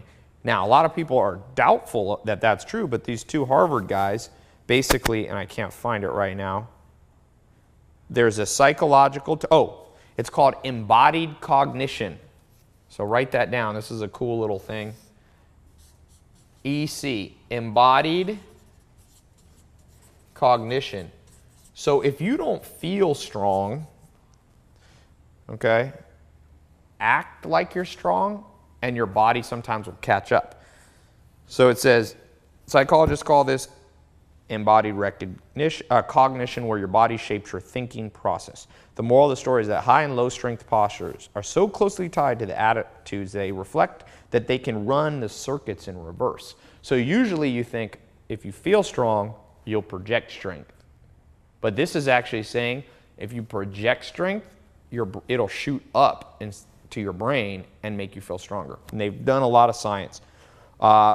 There was a study, it's called the Amy Cuddy and Dana Carney of Harvard Business School and Harvard Business School ran this study. So they had people gambling. They called it the gambling test, and they had people fake different stances, and people evaluated later, and they felt different. So it said the expansive high power pose group was much more willing to risk money for chance at a big payoff than the low power group. So it was like casino people who projected they went in and gambled all their money away. So you might not always want to do the high power pose. So I talked about this, 3 ways of standing. Now here's my thing about this. Don't go crazy about all the little micro things. So smiling, for example. There's a way to smile that they talk about. There was a politician, John Edwards, who had a big scandal where he was cheating on his wife or something. I try not to get into scandals. I find them not to be very helpful. But they said when scientists studied his smile, it projected very fake. Because the second the camera moved away, his face went to no emotion. So, for example, his book talks about there's a compelling smile, or a power smile. And first, if you look at a Clint Eastwood movie, they say he's the best guy to study. to show strength because he had this like focused, and you basically tense up your eyes, okay? So it's like very intense. And then if you want to come off as a little warm, you put like a permanent smile on. And it seems like it would look bad, but we've all seen people like that. It's kind of like Bill Clinton kind of people that, and they have the strength of the eyes, so they're like focused, okay? And I'm not going to try to do it exactly because you have to zoom in a lot, but then keeping kind of, you don't want to look smug. You don't want to be like that or something like that, right? But you don't want to always be like, because then you're projecting too much warmth and people think you're cheesy. And so if you're dealing with a customer or you're on camera or whatever, and you're just like, hi guys, have you ever seen that dude that does what's that guy that does that weird dance, like Happy Hands or whatever? Do you guys know? Or Happy Feet? You ever seen that guy? He's like, come on kids. And it went viral, and I was thinking, I never want to look like that guy. But it projects a lot of warmth. Kids loved it. So you got to know your market. If you're marketing to adults, you probably don't want to do, it's Jazz Hands. Have you seen that one? It's like, Jazz Hands. Da-da. No one's seen that. Yeah, Double Dream Hands. He's like, Double Dream Shake. You haven't seen that? That thing got like 100. How many views does Double Dream Shake have? If you want to know extreme on a 1 to 10 how to have yeah, but there's more. That's just one video. It's probably gotten 100 million views. If you want to know how to be super warm, so if you're dealing with kids who are, traumatized or an orphanage or something, you might want to project tons of warmth. If you're in a business meeting and you come in and like, Jazz Hands, you're going to lose all credibility. So you should practice different kinds of smiles. And what they basically say is true. I always heard this saying, they don't say this in the book, but God might judge you on the inside, but humans judge you on the outside. You're not dealing with God when you do business, customers, marketing. So people are going to try to break, like I said, Mark Zuckerberg, his advisors thought he was making a big mistake because he would go looking like me in a t-shirt, or he had even a more like a white t-shirt and just, dad jeans, like looked horrible. And he would go into these big power meetings with brokers and underwriters in New York City, but it ended up working for him because he had strength in other areas. But you should modulate around and try different things. So you shouldn't always wear a suit. If you always wear a suit, what happens is you're projecting a ton of formality, and sometimes if it's overly formal in the wrong setting, you'll lose the warmth factor and people won't connect to you. So just imagine if the Geico Gecko commercial came on and it was like the Geico, instead of a lizard or a camel being funny, it was like a power suit guy straight off New York City. He's like, would you like to save 15%? 15 minutes, let's say. You would not be persuaded. It wouldn't be a compelling commercial. So I see a lot of people very black and white. They like always want to wear a suit, always want to I call it mean mugging. That's like a ghetto word when you're playing basketball and some dude's like this. It happened to me the other day. This guy was playing, my least kind of person to play against basketball. He was fouling me the whole time. He was elbowing me in the chest when he would drive to shoot a shot. And finally, he elbowed me in the chest and I pushed his arm down so he couldn't push me anymore. And he goes, foul. And I'm like, what? I said, I let you elbow me like 10 times. I didn't say anything. But then I just was like, every time he elbows me, I want to push his arm down so he can't elbow me. And he's like, foul. And then he started just being like, every time he got the ball, he was like trying to pretend. And I finally was like, I'm going to punch you in your face if you keep looking at me like that. And he acted like he was like, what? And then his friends came, and this is the worst kind of guy. Second, his friends held him back. He started being like, oh, I'm going to fight you like that. I was like, dude, the fat guy. I was like, I'm going to knock you out because one thing humans don't like, and I didn't yell. I was just like, dude, you better chill out. Because when you project too much aggression, which was what he was doing to me, we have the evolutionary mind that means if somebody's staring at you, they're probably, for long enough, that's a good warning symbol, sign that you should heed, right? Like if you're a woman and you're out having coffee and some dude's like, and then like an hour later, he's like, Like, you might want to not walk home alone because this guy's, no, I'm serious. And that's the cold, harsh reality of life. So when you're being compelling, you got to know how to be able to move around. And I think that, so one thing I see one problem that can come from reading this book. And I know it's going to happen even though I'm saying it right now. Somebody's going to read in this book, for example, here's one, hips first. Hip-centered posture is sated strength. So sated strength means, let's say you see Bill Gates in a picture and he's like laying out on a couch, relaxed, but he still has like authority because he's Bill Gates. But what that represents to you is what's sated, like satiation, meaning he's got life so good that he doesn't have to project that he's tough. That's what, a little bit like Mark Zuckerberg, okay? So hip-centered posture is sated strength in motion. It's all about the pelvis and it's sexy. Imagine a fashion model sashaying down the catwalk. Weight is supported by your back legs, while the hips project forward and the torso reclines slightly backward. Hip-centered posture is always informal, but it can project a lot of strength with the chest open, the shoulders not hunched forward. In other words, hip-centered posture is the classic languid pose of sated strength. So if you're a guy, it's kind of like you're just like, everything's good in life, right? That's a little bit hipster. So the danger of this book is you're going to read this book, you're going to like that, you're like, yeah, I like to be a chill guy. And you're just going to, every business meeting, every commercial, you're just going to be like, you know, it's a little bit like George Jefferson where he had like, if you've ever seen that, or like a dude that's trying to act super gangster and it's just like, yeah, no, that's like hip-centered because you see my hips are, you're kind of like back and you're like, it's like a cholo gangster. Okay, he's trying to be like, you know, I'm so cool, like I could just shoot anybody here and so everybody leave me alone. So the danger of this book is also, there's one called breast forward for women. Okay, women have boobs and conspicuous sex appeal can also distract or detract. So some women, you see this, they've done well, people have listened to them because they have boobs, so they'll be always like, every shirt they have is, you know, showing boobs off. And so I guess the danger of this book is you'll find your favorite thing, feel like it's validated here. But the real takeaway from the book is that each of these has their time. So you want to have, for example, head first. This pose has the head extended at least slightly forward instead of upward. Stoop shoulders. So the forehead is the first body part in every room. You're kind of walking around. You ever seen a dude who's like kind of like a nerd and he's just like, but let's say you're trying to project that you're doing a lot of deep thinking.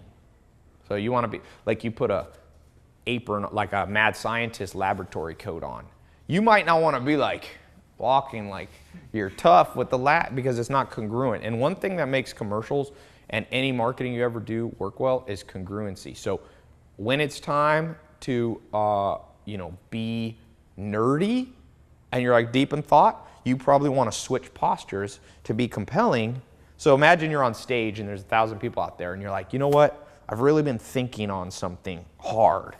You want to see how I like naturally, and you're expecting that, and it becomes more convincing because I'm like, I'm thinking about this, right? So that's more compelling because it's congruent. This book does not talk about that. I think that's another thing that you need added or supplemented to this book. Congruency makes you very convincing. So then if I tell a story though about how, well, even that guy that was like trying to like pick a fight at, and when I was like, I pushed his arm back, I'm like, see, I'm like, hey, you know, pay attention. And I did that to that guy and he paid attention. So there's a time for you to be able to project a lot of authority. And it's funny, I did this in the moment, but I didn't yell, I'm gonna punch you in the face, right? Because then you're not cool under pressure. I just said to him, I said, dude, if you keep doing that, I think I said, I'm gonna knock you out. And he was like, huh? And he leaned back, but he saw like I was serious. And he didn't do it for the rest of the time. He chilled out the rest of the game. Now, whether that was a smart thing to do, probably not, but that's how I felt at the moment. And okay, so nonverbal communication, big part of this book. Clothing, I talked about a little bit. Handshakes in a professional context. The handshake is your physical business card. So he talks about different one. Here's my thing on handshakes. I think people do this wrong too. you're not in a very formal setting and someone just like tries to shake your hand off to try to project massive authority. I don't think you can pick any one of these things and fool people that well. So if you're naturally, I'd rather be around somebody or invest in somebody who doesn't shake hands super strong, but knows what they're doing and has a lot of skill and a lot of knowledge. So don't try to take these things, even though they are cool, don't take them too far. Hugs, it talks about. Eye contact. You know, should you stare? So eye contact is, again, a spectrum. If you stare at, if I just come up to you and I'm just like, how are you? Like, that's a very, and like I said, I met the president, or I've met Bill Clinton in person. They do that a lot because presidents are very like power figures. And so they maintain tremendous focus on your face with eye. But I have also been, I think there's times to not do that. And I think, for example, one of the times to not do so much eye contact is when you're already naturally being aggressive. So let's say you have to fire somebody in your company, okay? You're already doing an authoritative act. And if you double down on that and are just like, listen, Yasmin, I've told you over and over, you're gonna have to be, like, what's the point? You can just be like, look, Yasmin, I'm not that excited about having to do this, you know? Because if you become too aggressive, guess what happens? David Buss talks about this. Game theory. People get you back. I was talking to lawyers. The number one time people sue you, you know, sexual harassment's a problem. You know, in your business, you're gonna have to deal with that. You're gonna hire people, some guy's gonna do something to a girl or vice versa, and you're gonna get a lawsuit. And he told me, this lawyer recently, he said the number one time is when people are mad at you. And so that's what I was saying. You have to know a time. You're going to have the time where you're going to have to fire somebody. It's already an authoritative act.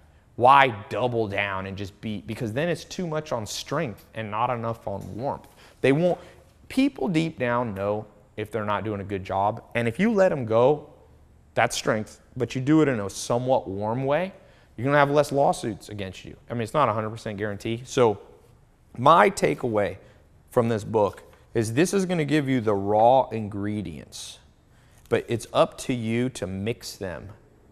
So posture is like eggs, okay? Eye contact is like flour. Clothing style is like baking soda, and all these different ingredients. And you got to mix them together perfectly for the exact people or audience that you're cooking for right then in business. And that will make you very compelling. When you're on stage, if you're ever on stage speaking, the stage already projects authority. You don't have to come up and just destroy everybody. You're already winning. You're already on stage.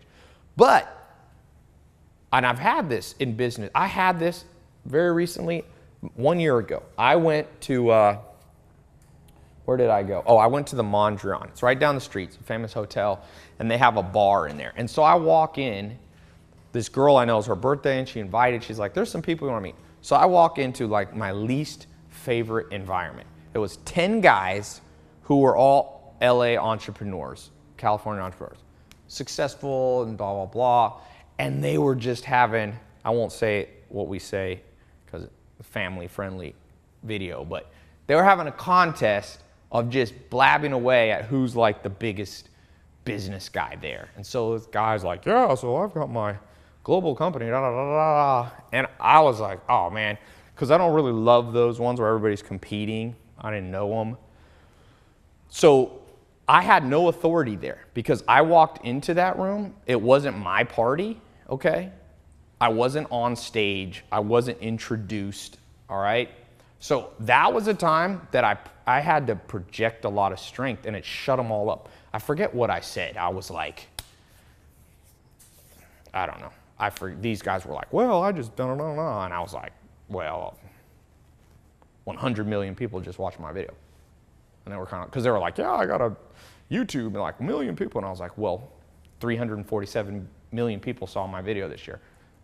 So why are you excited about 100 million? I didn't say that, but it was very authoritative. And I was forward, because I gave the guys some chances to like back off, and they were just like, and they were very passive aggressive, which is my least favorite thing. Like, oh, so what are you up to? Because I wasn't dressed up, and they're like, oh, so nice suit or something like that. And I was like, yeah, you know, I don't have to wear a suit because whatever you guys are talking about, I've already done 10 times that in less time than you. You guys are old. Why aren't you that successful when you're like 50? Like, because I'm like way younger than you and like smoking all of you and like blah, blah, blah. And I didn't do it like that. It wasn't douchey, but it was super aggressive in reply to their aggression and just shut the whole place up. And it was a great night after that. But you don't want to make that your tool of choice, because if you do that too much, see, those guys knew they were being aggressive. And when you're aggressive back to aggressive people, they usually give you a pass. Like if a guy punches you for no reason and you turn around and knock him out, very few times will he get up and be like, man, why'd you do that? He'll be like, all right, that's how it goes. But if someone's being nice to you, you know, and you turn around and slap them, like the whole audience might turn against you, because humans are very like these social reciprocal machines. It's very complicated. So remember, I want you to start taking these ingredients, adding them to your commercials, adding them to your marketing, and what you should do is look for whichever ones you're the weakest at. So if you are a big strength person, try to learn 10 jokes. Try to learn to do the sated stands, so try to do more of the hip walking, okay? Like you said, if you get taken advantage of more because you're like a nice person, then try to be able to project more like with your voice, with eye contact, with that Clint Eastwood tensed eye stand. If you're doing a commercial for a boring product, okay, you need a lot of warmth to sell it. In fact, most marketing, I think, should be warmth based. The best commercial. Look at Coca-Cola is the great, you know, which Warren Buffett owns, I think 10% of or something. Or 4%, I think. I forget. Anyway, they use a lot of warmth to sell Coca-Cola. Have you seen that new one where the kid is being bullied? Zach was busting out laughing because it's not very realistic. A kid's on a subway, like an 8-year-old, and he gets a text that says, "Nobody likes you." And Zach was like, whoever texts that? But people do cyberbullying. And then Coke fell in this server room and spread throughout the world, and it brought happiness, and all of a sudden the kid's thing says, wait, nobody likes you? Or I don't know, everybody loves you or something like that. And the kid was like, ee. And so it was a commercial using warmth. You watched it and you're like, oh, I feel so good. I can't think of that many. Well, I'm actually doing more commercials with authority because I'm doing novelty factor. People are used to super warm commercials. So if I hit them with the commercial that's not as warm, they pay attention. So you gotta mix and match. And the word that I use for that, and then I'll take some questions. Just memorize this word, because anything you do around me, you're gonna hear this a lot. Modulate. And if you know that, if you're a singer, you know what modulating means. It means don't always be like, ah. That's not modulating. Modulating is when you move around. So be authoritative. Try the hip walk. I cannot do it. We need a catwalker to do that. Try the head walk. If you're not very intellectual, you need to be able to, because to me, the head walk projects intellectualism. Imagine on our stage, somebody just starts going, well, you know, I was working in a laboratory and I came up with the Tesla electric car and I changed the world. You wouldn't want that guy to be like, so I'm walking, you know, and I'm just there in my lab, and it will be kind of a weird one. So one of my mentors called it horses for courses. I talk about that in 67 Steps too. Meaning, pick the right racehorse for the right race course. If the race course is very long, you don't want to pick a sprinter. If the racetrack is very short, you don't want to have a jogger. Pick horses for courses, and that'll make you compelling. So let's take some questions here, then we'll wrap up. Any questions that you guys have? And also, if you put also in the comments, takeaway action items that you're going to work on after reading this book and hearing and hearing this. How do you know what to project when you are closing the deal? So if you go through, some of you have access to my persuasion program. If you don't have access to that, you can email Maya at tailopez.com. For those of you in the more advanced business program, I really talk about this. But I'll talk about it now. To close a deal, the first question is who is sitting in front of you. Not all people are the same. Some people you should project zero strength, 100% warmth. Let's say somebody grew up around an abusive environment, right? Where their stepdad or stepmom was always, just like a tyrant. Well, they probably have a lot of cortisol and adrenaline, fear hormones that will build up if you put them in a room and are like, "Now you ready to sign this right now?" And so you can get it wrong. So the first thing is read people. You gotta become a master of reading people. Every one of you that stay in the program, and the best way to read people, I go through this in that higher level business program. If you haven't gotten there yet, I hope that you will. The best way is to practice. And this is one thing that I practice with every waiter or waitress that I meet.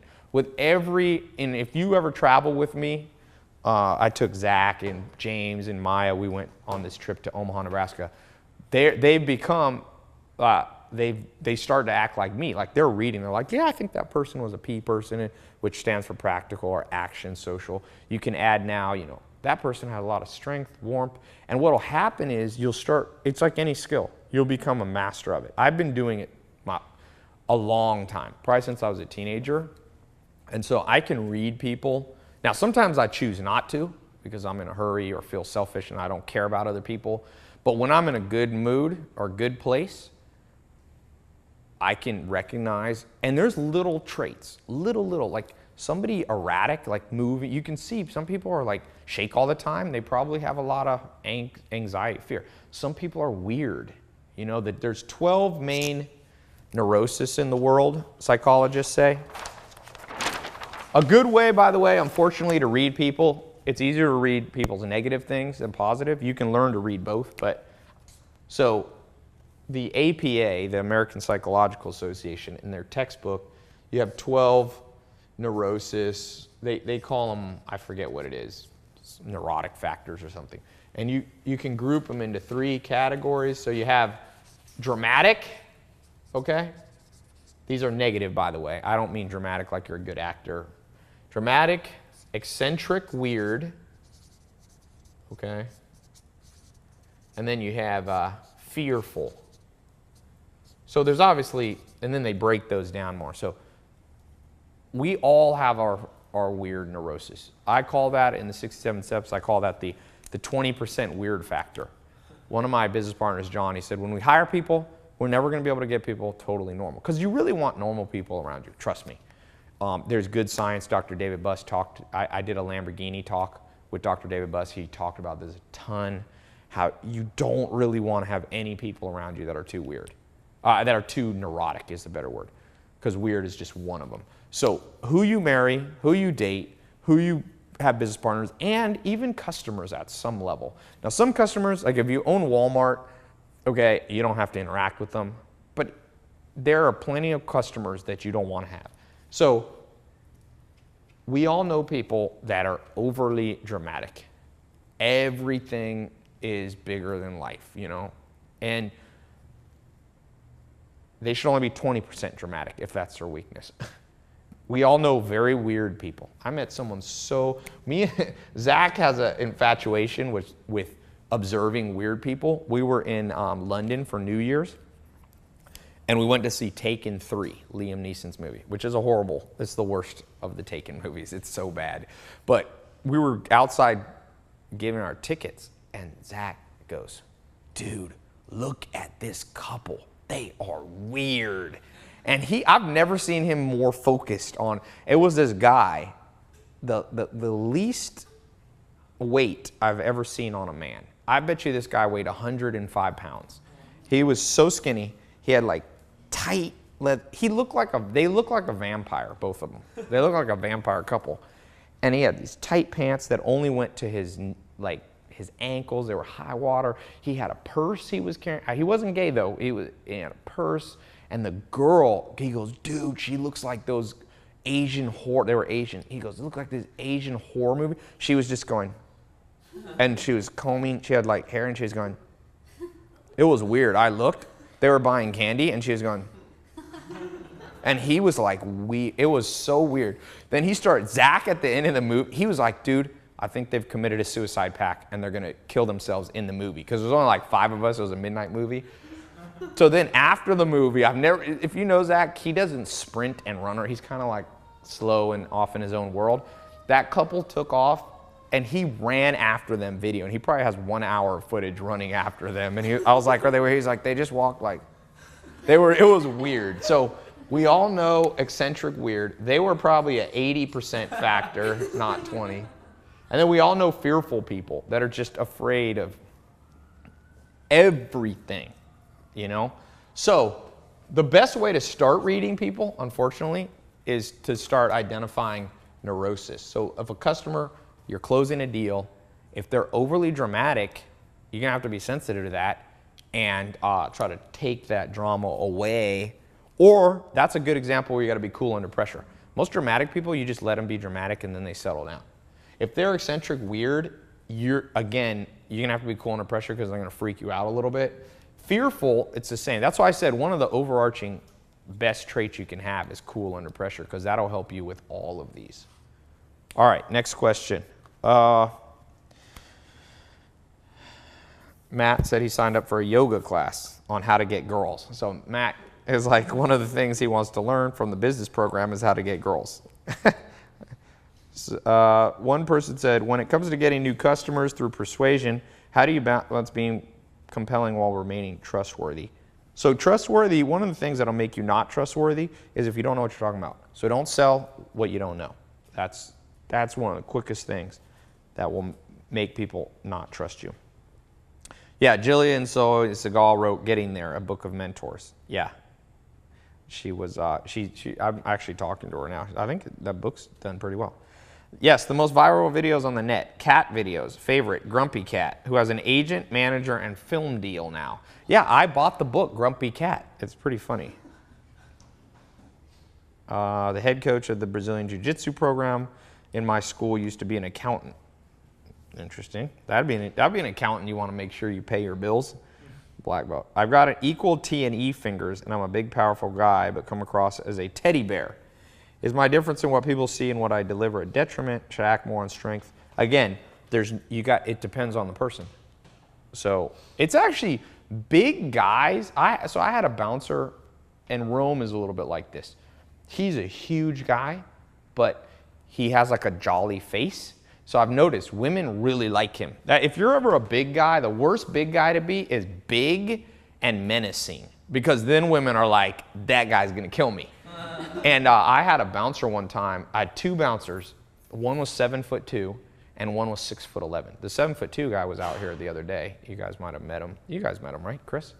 He's jolly. So he's this huge, when you're 7'2", you're already projecting strength. And but he had this guy that I had to fire who was like a 6'11" boxer. Okay, that's a huge boxer if you don't know. Lennox Lewis is like 6'6". And he was aggressive. And I remember talking to him one time. I was like, listen, dude, you're going to kill somebody. Seriously. If you swing a punch, you're like 400 pounds and you're 6'11". And so he had it wrong. So if you're saying you're a big guy that's naturally jolly, you probably are lucky genetically because you're showing strength and command. Do you agree with that, women? Do you like a big woman? I mean, a big dude who's like kind of jolly? Better than a big dude who's like, okay. What do you see as a relationship between the business destiny and choosing a niche? So first you figure out the destiny, and then the products. There's lots of products over your life. So if your destiny, I was talking to somebody that wanted to be a marine biologist. They love the ocean. The way I looked at it is that their business destiny is the ocean. And then the niches they'll pick over time, they could be a marine biologist for a time. They could be I talked to them about being underwater photographer, like a scuba photographer. I said, try different niches there and move around. And my grandpa, his business destiny, he was a scientist. Even from a little kid, he liked to dissect butterflies and all this kind of stuff. And he was a marine biologist, he studied shrimp, and later in life he was like an astrophysicist, he studied space. So, but he stayed true to his destiny, which was science, which is really being a curious person. So you got to figure out, like for me, let's say my business destiny is kind of, I would say it's educational kind of stuff. I've always done that. When I was at Joel Salatin, my first mentor, even though it was a farm, he was an educator. He wrote, I think he's written 11 books. He was also a pioneer. When I got into finance, we were doing financial advising, so we were teaching people. So I'm more of a curious person that likes to read stuff and then explain what I read. And some people, not everybody, likes to pay attention. So that's but I've picked different things. Even when I owned nightclubs, we did like salsa dancing class. That was the main time I used to teach salsa. So even in a nightclub setting, that's my thing. It's all because I've always liked to read, and I've always been, and my grandma was a teacher. So that's how I figured out my destiny. Okay, what's the best way to make an online website app compelling? So websites and apps should be exactly the same as any kind of business. So even if, let's say you make a website, it should be that 50 years ago, it would have also been compelling before the internet existed. I don't think so Instagram works and is very compelling because images have been interesting to humans since the beginning of time. So they tapped in on a primordial, or I should say primal instinct in humans. Pictures, now, 10,000 years ago, we didn't have the ability to capture images and hold them, but your eye is the greatest photographer ever. In fact, like a RED camera that they shoot movies with here, it just has a sensor that's closer to what your eye is. A normal camera, like your iPhone, if you take a picture, it blurs out either the foreground or the background. It doesn't have a strong enough sensor. So cameras like the RED, and what's the other one they shoot movies with? Alexa. Those have the ability to be more like an eye. So Instagram is basically like a frozen frame of your eyeball. And so it's very compelling. So that business, if you could have figured it out 5,000 years ago, would have also been compelling. I'm telling you, cavemen, if they had the technology, it would have been interesting to humans to be able to go, oh, that's Bob the caveman down the street. That's the saber-toothed tiger he killed. Like humans are interested in images. So when you're building your business, make sure you tap into a primal need of humans. The worst businesses are ones that don't tap into primal needs, man. And so Google tapped into the primal human need for curiosity. The average person Googles stuff. Like when you hear of somebody's name you've never heard of, what's your first instinct now? Boom, I'm gonna just type in, what is that person? Oh, wow. When you type in celebrity's name now, one of the pre-selected kind of drop downs is always net worth. Because if you ever notice that, if you type in an athlete, if you type in Mike Tyson into your Google, one of the predictive search options is Mike Tyson net worth. You know why? Because it's primal instinct in humans to want to know how much resources other people have around them. So Google is just tapping in. So if you I'll tell you a business, for example, that doesn't tap into a primal need and probably wouldn't be successful. Let's see if I can think of one. You really can't think of one. Hotels are built around the primal need that you need shelter. Fast cars are built around the people. When I lived at the Amish, guess what Amish teenagers talk about? Who has the fastest horse? They're like, I got this racehorse, it's so fast. They're buying off. So the need for speed of transport has always been a need. Whoever had the fastest boat across America, Vikings, they could survive. If your boat was slow, you ran out of food and died. So cars tap into it. McDonald's taps into the primal need we have for sugar, salt, and fat. If you were in the desert and you had water, only water, you will die. Because humans need electrolytes and salt.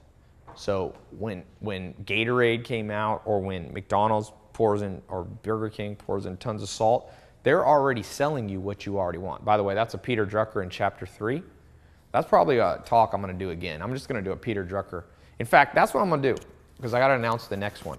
I love this Peter Drucker. I did this Essential Drucker before, but this is a very special one. So if you missed, this was only like a month ago, but this one's so good, and I don't want people to get addicted to always wanting to do new books. Let me assign 2 weeks from now. But I don't want you to read the whole book. It's the Essential Drucker, and it's all about what business are you really in. So let me show this book. Hopefully you already own it, and if you already own it, what I want you to do, and if you already read it, who cares? This book's so good, you will never read it too much. So let me zoom in here. This is the book everyone should buy. And you should read we're going to talk about just chapter 3. I love it so much. It's so good. The Essential Drucker, right here, by Peter F. Drucker. Chapter 3. Remember that. 333, chapter 3. Because he talks about this fulfillment of human desires. All right, 1 or 2 more questions. We've been going here a couple hours. Is insurance a primal need? Yes. Insurance, that's why, you know how big of an industry insurance is? It's almost beyond belief.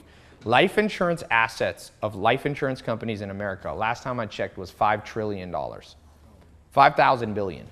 Warren Buffett's whole empire is built around owning insurance companies. He owns Geico and uses the float. People want to reduce risk, and anything that makes people have less risk, they will flock to like crazy. Who here likes living with no health insurance? The thought that you could have an accident and not be able to get it. Nobody, no human on the planet, and people are willing to trade money for the satisfaction of a risk that's not even happened. And so, yeah, absolutely. How do you deal with a very strong colleague? Well, modulation. So if you have a colleague that's annoying, at some point you might have to exert strength, but make sure it's strength around ability. So if you just try to act like you're in charge, but they know more than you're going to have a harder time doing it. It's got to be real strength.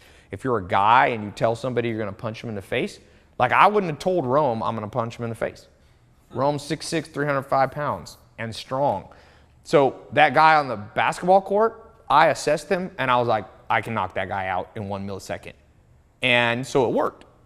Now, hopefully you're not doing it for physical violence, but if you have a colleague, you're going to have to assess that situation. One thing this book talks about, sometimes you do have to retreat. So if you have a colleague, sometimes you can't win aggressive. You might have to move and ask for a transfer, for example.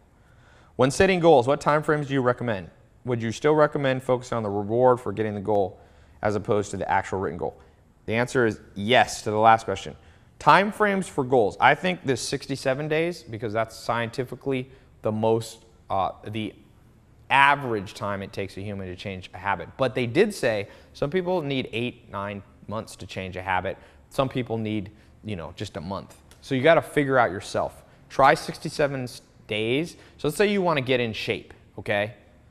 Don't do like a 10-day exercise thing or go to the gym 10 days. Pick like 2 months. But then if you go for 2 months, you've achieved the goal, and then you fall out of it and you never go again, then you know yourself that you're not a person that needs 67 days. You might need 107 days. So figuring yourself out has huge rewards. The second question is, recommend on focusing on the reward for getting the goal as opposed to the actual written goal. Yes, yes, yes. Don't make goals that are about the thing. Don't go, I'm going to make $50,000. You can have those as objectives, but goals need to be like selfish. For sure. Objectives can be non-selfish, and you can have some non-selfish goals too. But at least half of your goals have to be selfish. It's like, I'm going to, read a book. So don't say, I'm going to read, if you're in this program, and I hope you stay in it for at least 1 year, because we're going to go through 24 of the best books related to your business. Okay, you don't want to go, your goal is not 24 books. That's a stupid goal. An objective, so like a tactic to get, so the goal is you want to make more money in your business. That's also, the objective there, the next objective is make more money. But why do you want the money? Goals are always emotional, or should be emotional. I want it because then I can relax for a year. I can go on a trip and visit friends. I can buy a car that'll be so fun to drive. I can, I don't know, get 2 houses, whatever. I can pay off my college debt so I don't wake up every morning going, I got this big burden on me. Goals should be more emotional. You won't fulfill objectives without emotional drives. How can I do it? Okay, how can you apply these principles in commercial real estate? Same way, you always have a customer. In commercial real estate, it's the people you're cutting deals with. Commercial real estate, you probably need it more than anywhere because you're dealing with lots of people who are aggressive.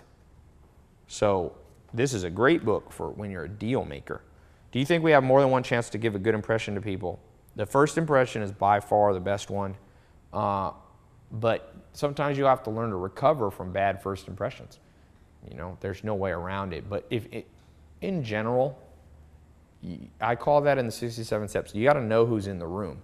So for example, if the President of the United States is coming to visit your house, make sure you practice what you're going to say, because you will not get a second chance with the President of the United States, right?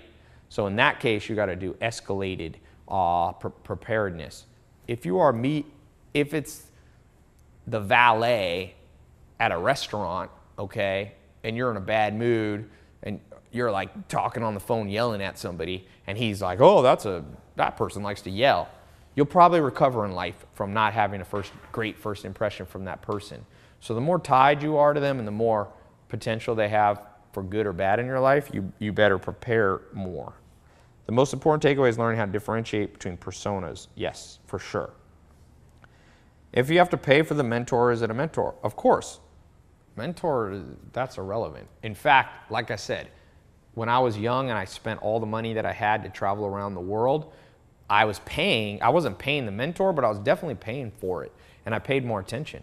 I'm at the place, and I know this sounds self-serving, I have tested it. At this conference I just did, we had 770 available seats. And we ended up with standing room. We probably had, 30 people standing in the back? We had 750 to 800 people there, which was the maxest place the Fairmont in Santa Monica would have. Okay, I texted my closest friends who live in LA. I don't know, I texted 100 or 200 people said they would come. Just local friends. And I said, I'll give you a free pass. We're buddies. I'm not going to charge my close friends. Out of those, maybe 20 came. Out of 200 saying they'll try to make it. So that's 10%. Now, the 10% who came were like, wow, this was so good. I learned so much. So the other 90%, a lot of them texted me, I ended up oversleeping. I went to the beach and hung out. None of them trust me, whatever most of those people did would have been better to be at that event. Now, not just because it was mine, but because there was a lot of good information flowing. Out of the people who paid, so let's say 700 or 750 paid, 3 didn't show up from like 20 countries. So when you pay for a mentor, you show up. It's a motivator. I know it sounds self-serving, but I practice what I preach too. Going to the Berkshire Hathaway meeting, I didn't want to go. The day before, I just got this new penthouse and I got a house. It's kind of a cool time in my life, and this comes and goes in your life. You'll have cool times and then you'll have annoying times. And I was like, I don't want to get on a plane, interrupt. I got a lot of business going. I could be, I need to be in one place for a while to start really getting in a groove. And I was like, I got to go down to the airport, fly to Omaha, Nebraska, there's no hotels ever available. So you're like in the world's weirdest hotels on that, because 40,000 people show up. Then you wake up. So I had to fly out. I woke up, got 3 hours of sleep, got on the plane. There's no direct flights to Omaha, so you take a couple flights. I get airsick, so I never feel good when I go on planes. I don't love planes. That's why I like cars, okay? So I flew there, landed, you have to wake up because of the time change. You have to wake up to stand in line for that stadium. We had to wake up at like 4:45 in the morning. So I went to sleep at 2 in the morning, 4:45. So I slept 2 hours and 45 minutes. Then you have to sit in a chair from 6 in the morning or 7 in the morning all the way to 5. And I was just like, I don't want to go to that. But I knew that there would be a big benefit. And so I was like, Tai, how weak-willed are you? I toughened myself up, but I also focused on the goal. What's happened every time, Tai, you go in a room with Warren Buffett, Bill Gates and Charlie Munger. These guys are not going to be alive very much longer, especially Charlie Munger's in his 90s. What's the reward? And I focused on the reward, and I went out there, and I had such big mental breakthroughs listening, because they're mentors to me. Now, obviously, I haven't been able to get them in person, but Warren Buffett, Charlie Munger is so immensely beyond basically the whole human population that sitting in and you can't record it. So no one who didn't show up at that stuff, like all of you watching, you didn't go to Berkshire Hathaway, you missed out. I'm telling you, you should have done whatever it takes, because I took 60 notes, I would say, that no one's ever filmed, and that guy's gonna die. And I have a lot of Charlie Munger notes that no one in the world has ever quoted. So when I post them on Twitter, people are like, Tai, you're a genius. But that's the reward for going. The reward for going is you could make millions of bucks. And so the question was, what was the question you were asking? I kind of forgot it here. Let me go back. Oh, paying for a mentor.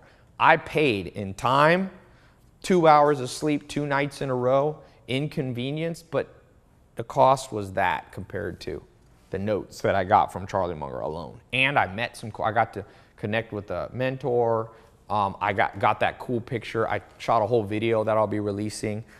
One of my most popular Instagram posts. There's all kinds of rewards for paying for mentors. For an interviewer, would you recommend demonstrating more strength or warmth? Again, it depends on the person.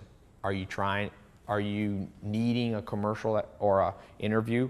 Modulate. Try different ones. That's the best answer. Action item. Read this book. Yes. Modulate. Yes. Watch commercials. Take notes. I have difficulties when dealing with a very strong colleague. Yeah, I actually answered that one. Someone put no questions. That sounds like Charlie Munger. When you ask him something, he'll go, I have no comment. At the moment, the Greenbelt has 16 videos. Are you going to add more? Yeah, I'll be adding more. That's one of the reasons I didn't want to travel. I've got a whole bunch more videos we're going to be putting up. Okay. I think that this is enough for today, 2.5 hours. So thanks for sticking with it. Remember, very important book. Put this on make a shelf. Can you pan over there to my desk? My new desk. I got a treadmill desk. But you see here some classic books. Make a thing by your office. It's like 10 or 20 classic books. Ideally, I put 150. You should have 150 that you read at least twice a year, okay? That's more important than new books. It's kind of what an Amish guy told me about friends. So Tai, new friends are good and old friends are better. When it comes to books, new books are great, old books are better in terms of classic, amazing books. This book isn't very old, but it classifies by the quality as new. So, okay? Thanks so much. Little housekeeping things. We got that book. I'm going to be doing some seminars online. And I'm also going to release a schedule of when I'll be in London to do a talk. I'm going to do, this fall, looks like we're going to do a really big conference, which will be cool. I'm going to bring in a whole bunch of the best speakers. So it's not going to be speakers that people traditionally get. It's going to be better ones. I'm getting people that normally don't come speak. I'm going to try to do 5,000 or 10,000 people. So it'll either be the end of October or the beginning of November. So try to block that out of your schedule. Keep it open. I'll release it here relatively soon. It'll either be in LA. We might have to do it in Vegas because LA doesn't necessarily have enough space, but there's a place where they do the Academy Awards that we might be able to rent the theater there that they do the Academy Awards. So that'd be cool if we could get that place. And that holds 2,000 to 3,000, I think, or maybe 5,000, the whole place. So see you in 2 weeks. Read chapter 3 of Drucker. Now you're going to read it at first. It's going to seem too simple. It isn't. Read it again. It's like The Matrix. Okay? You can watch it, even though I hate that movie, but what people love that movie, Inception or whatever. Okay? So talk to you soon.